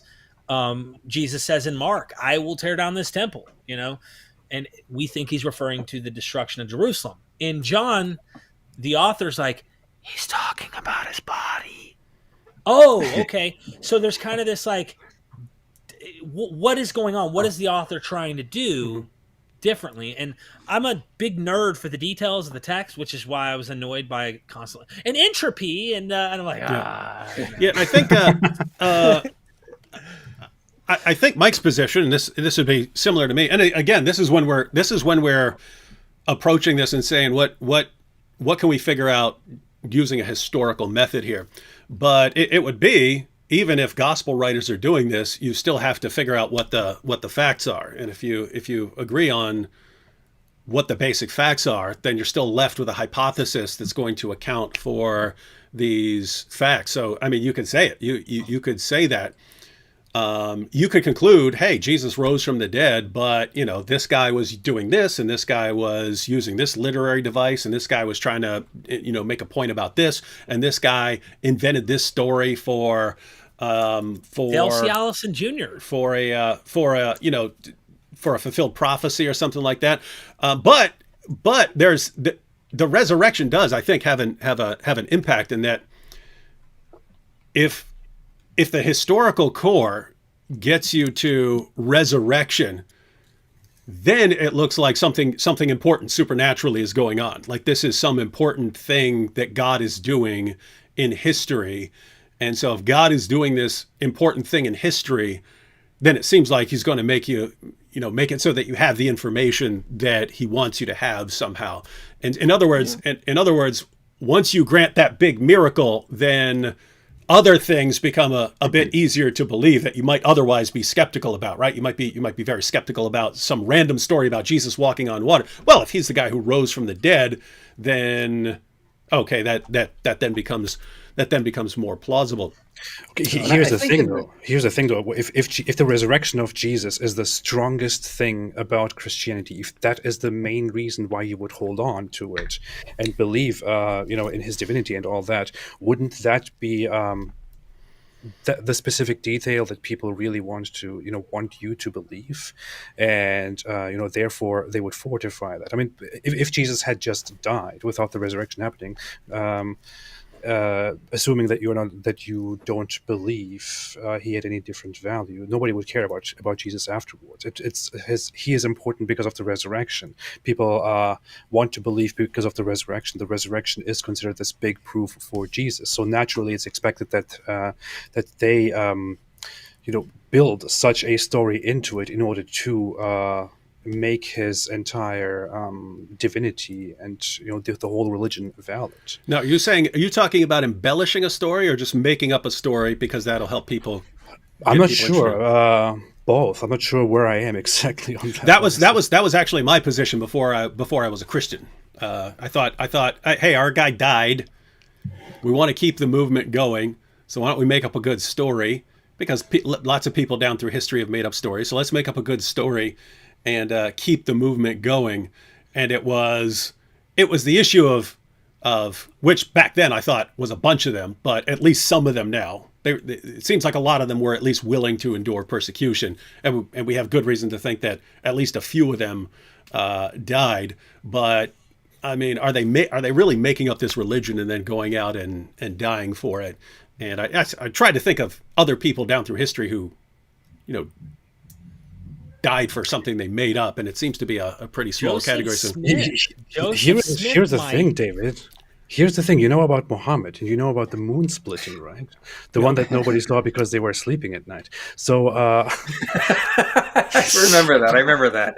They were sleeping, so no one saw it. Exactly. Oh, but by the way, and I'd like to get IP back in here because he hasn't jumped in a while. But by the way, I applied the same reasoning to other positions, which is why, like, I don't think Muhammad was just making up a lot of his claim that he was a prophet. I think he really believed that he was a prophet, and he's not just trying to swindle people.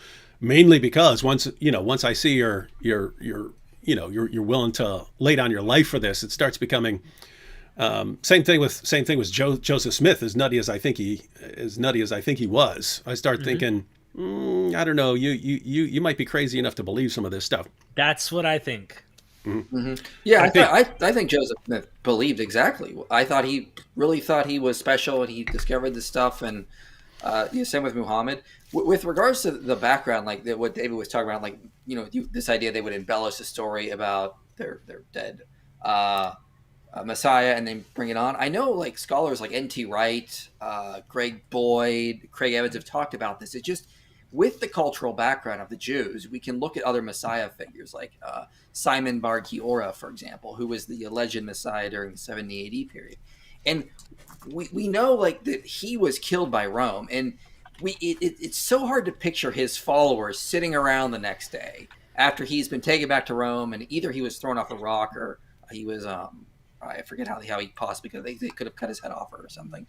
But sitting around the next day going, oh, I've just had this vision, and I've seen Simon. I felt his love around me. He's been raised from the dead, guys. I know it. What the argument is that it's so hard for that to come out of the culture about this idea of the disciples are going to carry on the religion by saying that he's been raised from the dead.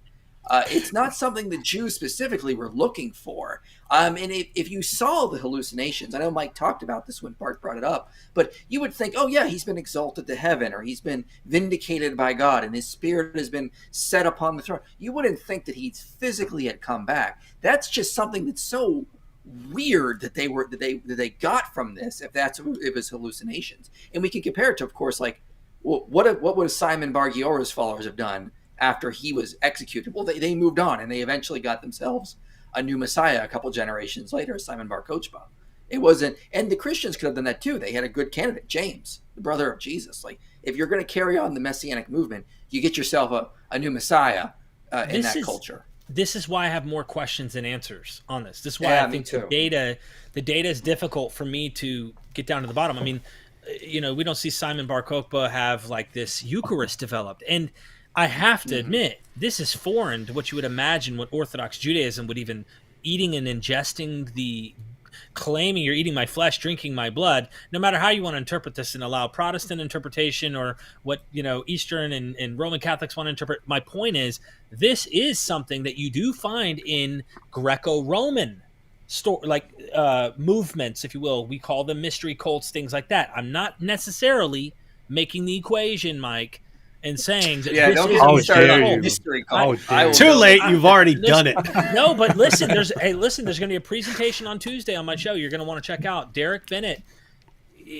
Really, he's very good at articulating this. But why are these foreign things that we wouldn't expect Jews to think popping up in this movement unless there is more than one thing happening? So crucify me now. I had to get that word out now. Okay, go ahead. No, Okay, no, I think it's a good I point. want to get back to. Do you want to respond to that? No, Michael? go, let's move. I don't want to turn this into too much of a back and forth. I want Oh, yeah, I want to should, get back we- to that thing very quickly. Oh, go ahead, David. Because I want to corner you a little bit because I love it so much. You see, we're So, here to discuss a debate, and what does AP do? Ruins the friendship. He becomes like, okay, go ahead, see? Ali Dawa. Go ahead, Ali You Dawa. see, I will humiliate you and destroy you. You will destroy not come you. back from this. Your career will be over. Since I brought up the whole moon splitting thing, right? So this is related. It is not just something that I'm saying because it's related to a point that Bart Ehrman was making. Because different cultures or different religions also make similar arguments, or different religious groups do not come to Christian conclusions. Muslims and Hindus don't come to Christian conclusions, and so on. Now you apply a certain logic of people seeing the resurrection and other people following that and risking their lives for that message, but expanding on Bart's point without holding him responsible for my question here.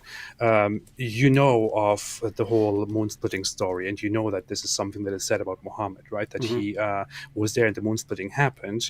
And as far as we trust the authenticity of these reports, of these hadiths, you see that it is widely reported that this did indeed take place. So why would we assume that that people simply made this up, that they simply came up with this in order to, give Muhammad credibility, and that they afterwards went out with that and died for that message? Oh yeah, well that I mean, on a superficial level, that's a good point, but it actually helps my point. I mean, you look at the Quran over and over and over again. It just denies that Muhammad could perform miracles. The passage that says, "And the moon is cleft asunder," that looks like it's talking about something at the a sign of the end times or something like that. You don't get any story about this having anything to do with Muhammad till more than a century afterwards, when, I mean, repeatedly in the Quran, after they want to say that Muhammad supposedly split the moon, over and over and over again, even after that in the Quran, when Muhammad is asked, hey, why aren't you performing any miracles? There's always some excuse, and it's never, oh, what are you talking about? I split the moon, you idiot, right? It's never that. Whereas the belief in Jesus' resurrection, that does go back to the earliest level. I mean, that's what supposedly sets these guys off on their beliefs about Jesus and causes them to rethink the scriptures and so on in light of this man who rose from the dead. And so, yeah, if we only had the story of Jesus rising from the dead from sources that came more than a century later, I mean, I don't know any Christian who takes second century sources terribly seriously. Notice, I mean, we even started once we find out that certain martyrdom stories are actually second century, we start going, oh, can't fully trust those. I mean, it's possible that guy was getting it from earlier people and so on, and maybe we put some stock in that, but you're not going to rest a lot on something that came more than a century later. Whereas in Islam, I mean, all of their miracle stories are coming from more than a century later. So it's like, you can say, hey, I'm doubting the resurrection account for these reasons and so on, but to draw a parallel with Islam, they're kind of in a different ballpark there. Here in Christianity, you're saying, how did that first generation come to this conclusion about this guy? What can account for that? Whereas in Islam, how did 4 generations later come to this conclusion about Muhammad? Well, it's easy to figure out how you got to a story over 4 generations. It's a little trickier to think about how that first generation. You want to say something, IP? I had a question about the moon splitting thing. Was that's said after Islam is already conquering everything? Like they already have a lot of land, or like I don't know much about the history. Yeah, the thing is, the Quran only says the moon split and the hour has drawn near, or something like that, or the moon has cleft asunder, the hour has drawn near, but it's not clear what exactly is meant there. And then you have reports from at least a century or more later, which attributed to different people, which is why Muslims consider these reports authentic, because they say by our standards they cannot be considered inauthentic. We have multiple people saying that the moon was indeed split in Muhammad's time when people asked him for a miracle. But again, it just goes back to accounts of people saying, I heard this person say that this person said that this person said that Muhammad split the moon in two, and everyone witnessed it. But this does, by the way, draw an important distinction here when we're talking about, if we're talking about Islam and so on, because if you take the standard Muslim arguments like, the Quran's been perfectly preserved, and you could have a debate about a philosophical claim whether a book being perfectly preserved for 14 centuries would or would not be evidence for Islam or for the Quran. And I happen to think, obviously if you had a book sitting somewhere for 14 centuries, then I wouldn't think that's terribly impressive. If somehow every time a person sat down to write a copy of this book, they were miraculously preserved from error, I would actually think that's actually some kind of evidence. But all of a sudden you look into the issue and it's just total nonsense. There's actually nothing there. There's tons of textual variants and missing passages and so on. And it's like that with the other arguments they use, like, the scientific miracles of the Quran. Well, I mean, you got the sun setting in a muddy pool, and stars are missiles that Allah uses to shoot demons. That's true. It happened. And it's, but I mean, I'm thinking about because the issue, one of the issues that was, big issue between Mike and Bart was, what do you think about other people's arguments if they were arguing for something miraculous? When with Islam in particular, all the main arguments that you use, you don't get down to some philosophical issue of how much confidence you should have in this or that. It's just what you're saying is there is not actually there. And when you actually look at what the evidence is, it's actually the opposite of what you're arguing. And so your argument falls apart where, in a case like this, I don't think we've progressed anywhere beyond what we saw in the debate earlier. Namely, you either still think something really big happened to account for their confidence in the resurrection, or you're explaining it somewhere else. And a lot of that's, I don't think we talked about this much, but in terms of what Mike started off with the biases, and then Ehrman talked a bit about it. It seems like it's almost like we've got this sort of web of beliefs right now, and does a resurrection fit nicely into this other set of beliefs I have? Does it cohere with the other things? And if you've got God and you grant the possibility of miracles and things like that, well, that can fit in there. And if you don't have anything like that in there, then it's just that's too weird. That's too weird. In all honesty, the whole discussion about the moon splitting was just a pro gamer move on my part. I just wanted to, at the same time, you wanted me to start talking about Islam. That's what you wanted. Yes. I wanted you to debunk Islam while I also criticized Christianity. But here's the thing.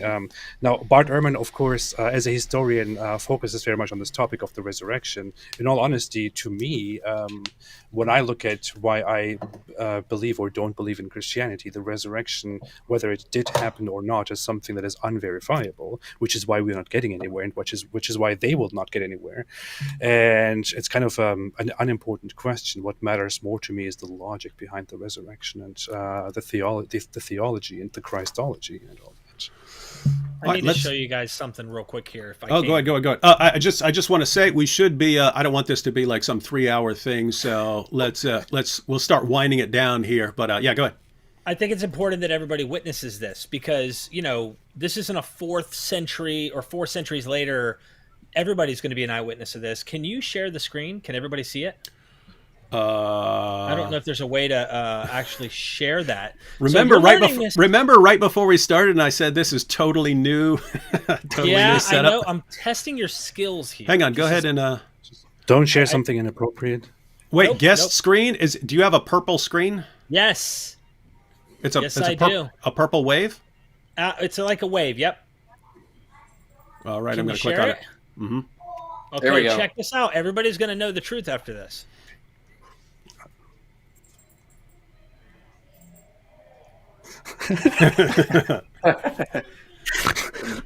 Amazing. Boom, baby! Yeah. All right, and now I have the problem of getting us all back in here. Thank you, Dylan. Great job. Hang on. I forget how to get everyone in here. Do I? Whoops. No, that's the wrong button. Oh, hello. Hang on. I forget which button I'm supposed to push. And... I think in a minute. No, I got it. I figured it out. In a minute, David's gonna be like, back in my day, we used Skype in the '90s, and it was amazing. So now you know it. It's true. Yeah, it was. In case anyone was wondering, I mean, darn, now we're all totally out of order. Yeah. I can relax on David's chest instead of AP's chest. Can we? No, I got to switch hands now to high five. This is. Anyway, yeah, no, there's so much here. I do think AP's right. We'll never get to the bottom of this. I think that they believe they experienced something. I'm highly suspicious on what that might be, especially living in a place where almost every street corner in Rome has an Asclepius temple there, with things on the walls, kind of like you go into a store and I rate this store great. They have great products and yada, yada, yada. Well, there were people giving testimonies of how Asclepius gave them, there's one guy walks into the temple with no eyeballs in his eye sockets. And he walks out with eyeballs. He was born without eyeballs. He walks out with eyeballs. This is on the plaque on the wall, and you're like, you definitely want to go to Asclepius. He can take care of you. This is right there in the time that Paul's around and stuff. So people believe in all sorts of stuff. And I don't know. I don't know what actually happened. I think they experienced something. Christians today experience things, which it makes me want to ask that question. When did, if we just grant the historicity of Cornelius, this guy never met Jesus. All he's doing is listening to people who are telling him about this. He had to have experienced something himself, like I think I experienced when I was a born-again Christian and other Christians experienced, that made him believe that what he's believing is true and verified through that experience that he's having. Do you guys think experience plays a bigger role into why people believe, even though they've never touched, seen, or whatever with Jesus? I think I agree very much with who was that? A certain YouTuber made a list of best arguments and worst arguments for the existence of God. That was Genetically Modified Skeptic, I think, and he was basically saying that personal experience, is the strongest, but also the weakest. Well, he's Go ahead, Abby. Okay. I want to. I've always had a hard time with me personally with basing it off my own experiences. I've never had this sort of revelation where I felt the love of Jesus and therefore I'm a Christian now. It was a slow process for me. You're not born again. I'm not just that kind of person. I'm just you have to list it out in a nice, something like a dissertation that I can read and I can go through it and weigh it against other worldviews.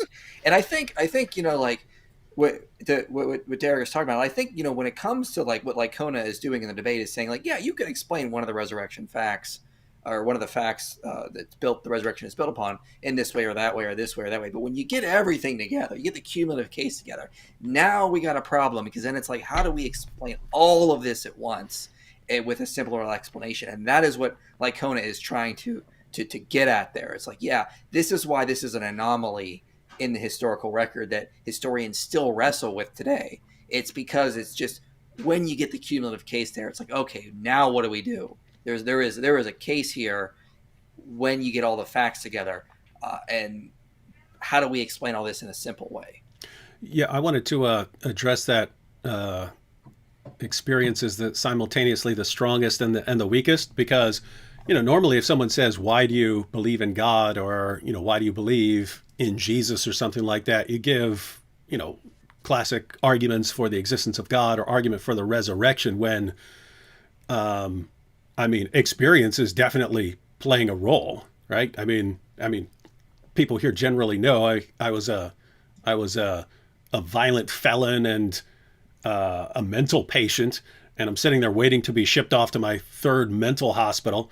And then I conclude, wait a minute, maybe this guy did rise from the dead. I wasn't completely convinced, but it was enough to make me think maybe I'm wrong here. And then it was just kind of, okay, what if I pray and nothing happens? What if I pray and nothing happens? Well, then, it's not like I'm getting any worse. I'm already as messed up as I can possibly be.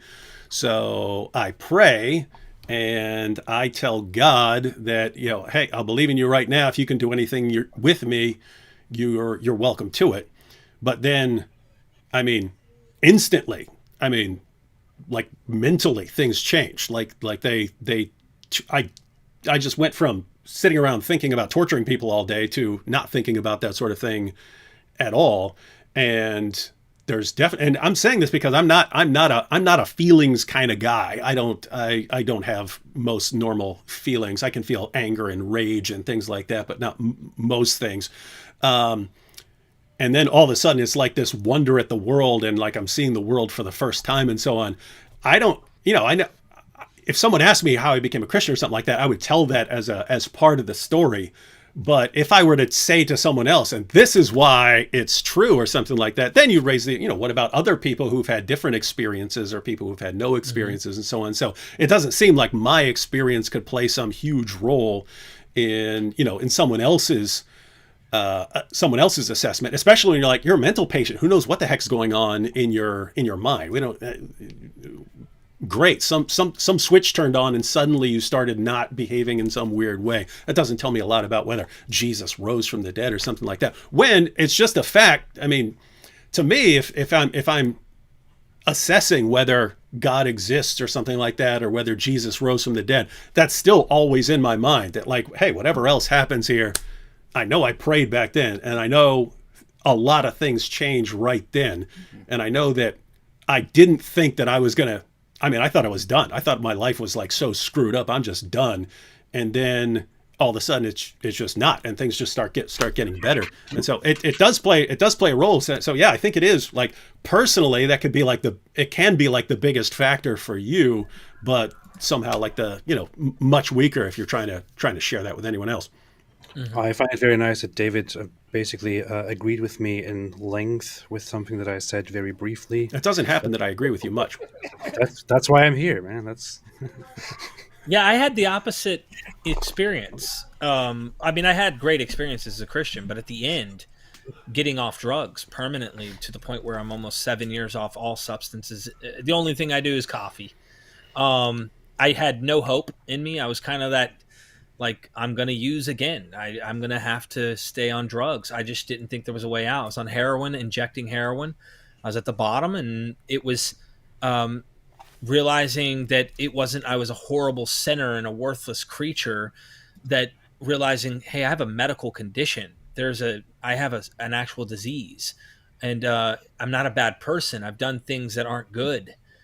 This is like a turnaround for me in my own philosophy in my head that helped me. And I always thought about this with you. I've heard you make the statement that if Christianity is not true, I'm just going to go murder people. Do you honestly believe that?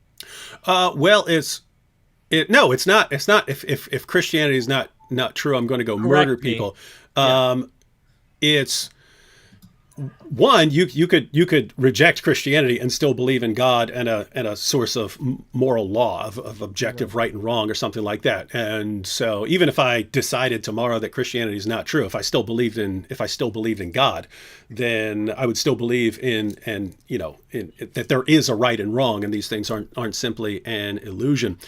With that said, it doesn't mean that even if I concluded that it's all a bunch of nonsense and there is no God and there is no real right or wrong and things do come down to culture and what we're raised to believe, which that was my position back in the day, it's kind of, I would kind of be more along the lines of, well, I'm going to end up doing what I feel like doing and whatever I want to do. And it's more along the lines of, I know how I used to think. And back then I didn't care a lot what anyone thought. I wasn't pressed to say, okay, I'm just going to live 80 years of my life and then get to a point where, oh, it hurts. It hurts when I pee. And it's like, why would I want to go out like that? And so it would be more along the lines of, like, right now, I wouldn't get violent with someone except like to defend my family or something like that. Whereas if I did not believe in, certain things that I'm supposed to do as a Christian, and it was just myself, I'd probably be much quicker to react violently in certain situations. So it's not, hey, if I find out Christianity, sure, I'm going to go on a killing spree or something like that. It's more along the lines of, I know what I was before, and so if I go back to anything like that, I know what I was like back then, and it's if I thought I could get away with being violent, I would be violent, and I wouldn't care. So what you're saying is that's the basic position. What you're saying is I'm a Christian and now I'm boring, and that's good. Yeah. No, I'm glad this helps you, and obviously I've seen your testimony, so I know you had it hard, and this is what's working good for you. Oh, so by the way, hats off for getting off drugs, and I'm saying that as someone. I mean, my mom died of an overdose. My brother's brain damage from an overdose. My other brother's in prison right now for being hooked on meth and dealing and stuff like that. And so drugs is like every other problem in the world. I look at it and think, man, I can handle that. I mean, like this. Islam is about to take over the world. Like, I could take this. I could take this on, right? But like drugs, it's like the one thing in the world. I'm like, I have no idea what to do about this, man. I have no idea what to do when people are hooked. It's like there's just no reasoning with anything, and so hard stuff. Thank you. Mm-hmm. All right. Any final thoughts? Any final thoughts before we head out? IP. Final thoughts on anything? I'm going to try to get Derek's haircut the next time I appear on his channel, so we look exactly the same. Hey, I think that'd be I'm growing great. this out, dude. You notice that now. I'm starting to do a little thing, trying to compete, bro. You know what I'm saying? Mine was getting too long. My wife made me trim it up. She said, you're starting to look Amish. Hey, I could actually see you as like going with an Amish look, man. It would suit you. It would suit your personality. Absolutely. No. I like air conditioning too much. IP, final thought. Did Jesus rise from the dead or not? Yes. Ha! I In think your it faces. Probably. Oh, man, it hurts. I think it probably happened. You wasted your time, Derek. All right, final thoughts, Derek? I tried. I mean, I freaking tried, okay? Unlike Bart Ehrman, you tried to destroy. I tried. No, again, I don't think we have good enough evidence to know exactly what happened and how that happened, but we have sufficient reasons, in my view, to think superstitious mindsets are really prevalent during these times. And there's also other narratives, Apollonius-Diana, other weird things going on. So I would just say keep looking. Keep looking. I will give my final thoughts on this. Is I when it comes to the resurrection, I do believe it happened. I don't agree necessarily just starting from there. Like when you get into the debate, you have so many background assumptions from someone like Licona and Ehrman that you got to build up to there. Like you got like one believes that God exists, one does not. One believes the New Testament is reliable, one does not. I feel like you have to have those debates beforehand before you can even get to the resurrection. Like I don't even want to debate the resurrection with an atheist who doesn't believe Jesus was buried in a tomb, because I feel like that's such an important aspect of this. You have to have that debate first. So like I would rather debate if Jesus was buried in a tomb with someone before we can even get to the resurrection. So I just want to say the debate is not going to solve it. The debate is not going to be the end all be all, despite what people are saying on Twitter. This is just opening people up to a lot of more possible views, possible evidence for both sides. And by the way, IP, that is part of the reason that Mike and Bart had the debate that they did was they agreed on a lot of the same facts. Whereas you're pointing out, hey, if we don't agree on the facts, then we gotta debate the facts first before we try to figure out the total correct view of the facts. You want to say something, Derek? No, I just was going to say, like, I like to be flexible. I hope people be more flexible. Bring that kind of philosophy when you're looking into this stuff. Hold to your beliefs. I don't want anyone to change that. I want us to be able to have these conversations. I think the one walk away is you see two Christians, you see two people who label themselves atheist on this channel. We had a friendly, awesome dialogue. This was a blast. I can imagine having this with other people of other faiths. Just not Ali Dawa. Yeah, guys, I have to say to all the Muslims watching, I know that there are plenty of individual Muslims out there that we can have totally friendly discussions with and so on, but the people who seem to rise to in popularity in the Dawa scene couldn't have a discussion like this. It wouldn't happen. They would be looking for an opportunity to humiliate you. I must humiliate him, right? And so that's why it was good that, Mike and Bart had a nice friendly discussion and so on. They tossed some jabs at each other, here and there and stuff, but they're clearly very friendly, and then we're all friendly here. AP. What? Final thoughts, man. Where you been? I don't know what anyone is talking about here. I'm just curious, who destroyed who? Get to the point. Who humiliated who? That's what I want to know. So start from the beginning. What do you think? Who humiliated who? Everyone humiliated you, atheist. No, I think the conclusion is very clear. Christianity is true. True. Oh gosh, I'm just posting that. AP's assessment of the debate. Yeah. No, I don't know. It's the whole debate that happened today is something that is rather, I guess, intellectually stimulating to see. It's an interesting debate to have. Again, as said, I don't really get much in terms of changing my beliefs on a certain thing with this specific topic on whether the resurrection happened or not, because I just fail to see that the point can actually be made and that the resurrection can actually be proven or disproven. It's just a very tough debate to have. You can't really come to a conclusion, in my opinion. Of course, you might disagree. So therefore, not much has changed, although I feel like the experience was very nice. I think it was very good that such a debate took place for, 7 hours, people sitting there together and having such a long debate. It's incredible. You usually see 1 hour debates or 2 hour debates, and so little is being said and so much needs to be said. In today's discussion, they sat there and for hours and hours had this long debate, and it still feels like both sides said a lot of things, but it still feels like there is so much more that needs to be said on this topic. Mm-hmm. What concerns my beliefs and my assessment of the situation, I am, of course, right in the end. Of course. That's all I want to say.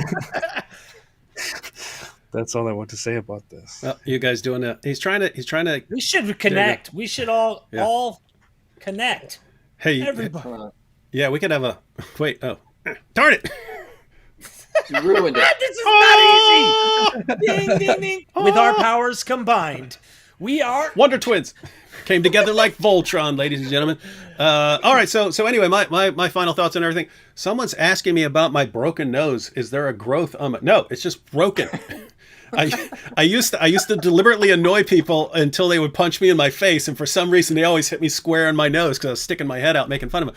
Anyway, so yes, my nose got broken a ton when I was in grade school. So hope that enlightens you.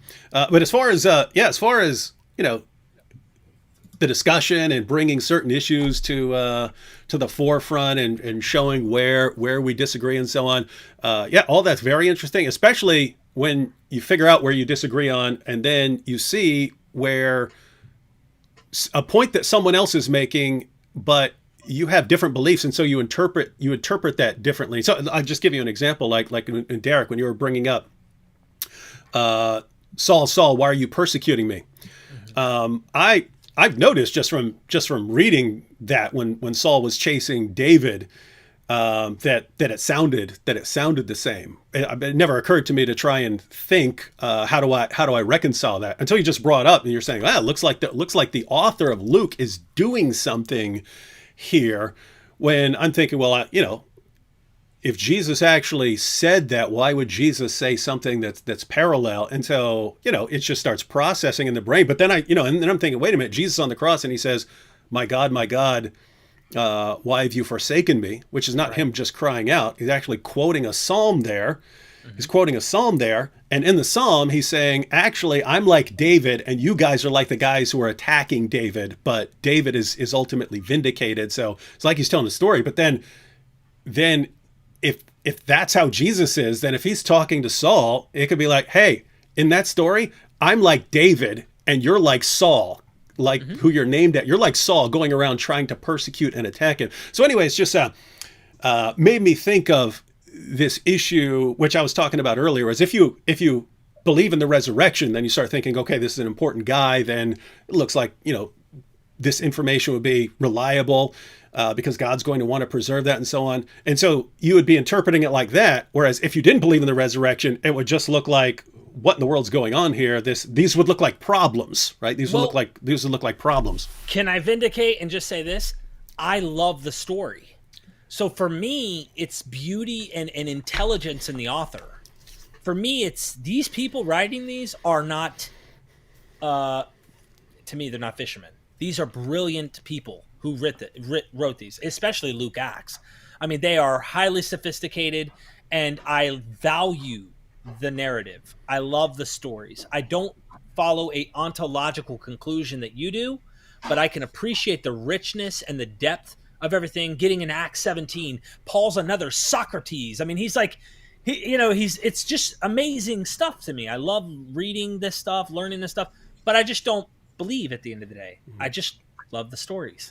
Here's the thing: when Derek brought up that parallel, of why you're persecuting me, my immediate thought was, okay, that could be a problem, or it could be that this is deliberate. It is supposed to be that there is supposed to be a parallel that is, that was planned. I don't know, divinely inspired and planned, and so on. Yeah, that's why you admitted that Christianity is true. That's why I came to the conclusion that Christianity is true. Thank you, Derek. You convinced AP. I immediately took that into perspective, and I thought, well, it doesn't have to be a problem. It could be actually something good. And now you now you present your perspective on it, which is very interesting. As a conclusion, Derek educated you, and you in return educated all of us.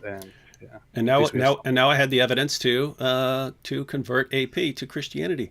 And fantastic. so thanks everyone Just call for an atheist if you want to convert somebody to Christianity. You know what I want to say. I want to add something very quickly, just because I said a few times that I don't really care about the resurrection debate, and that's what it sounded like.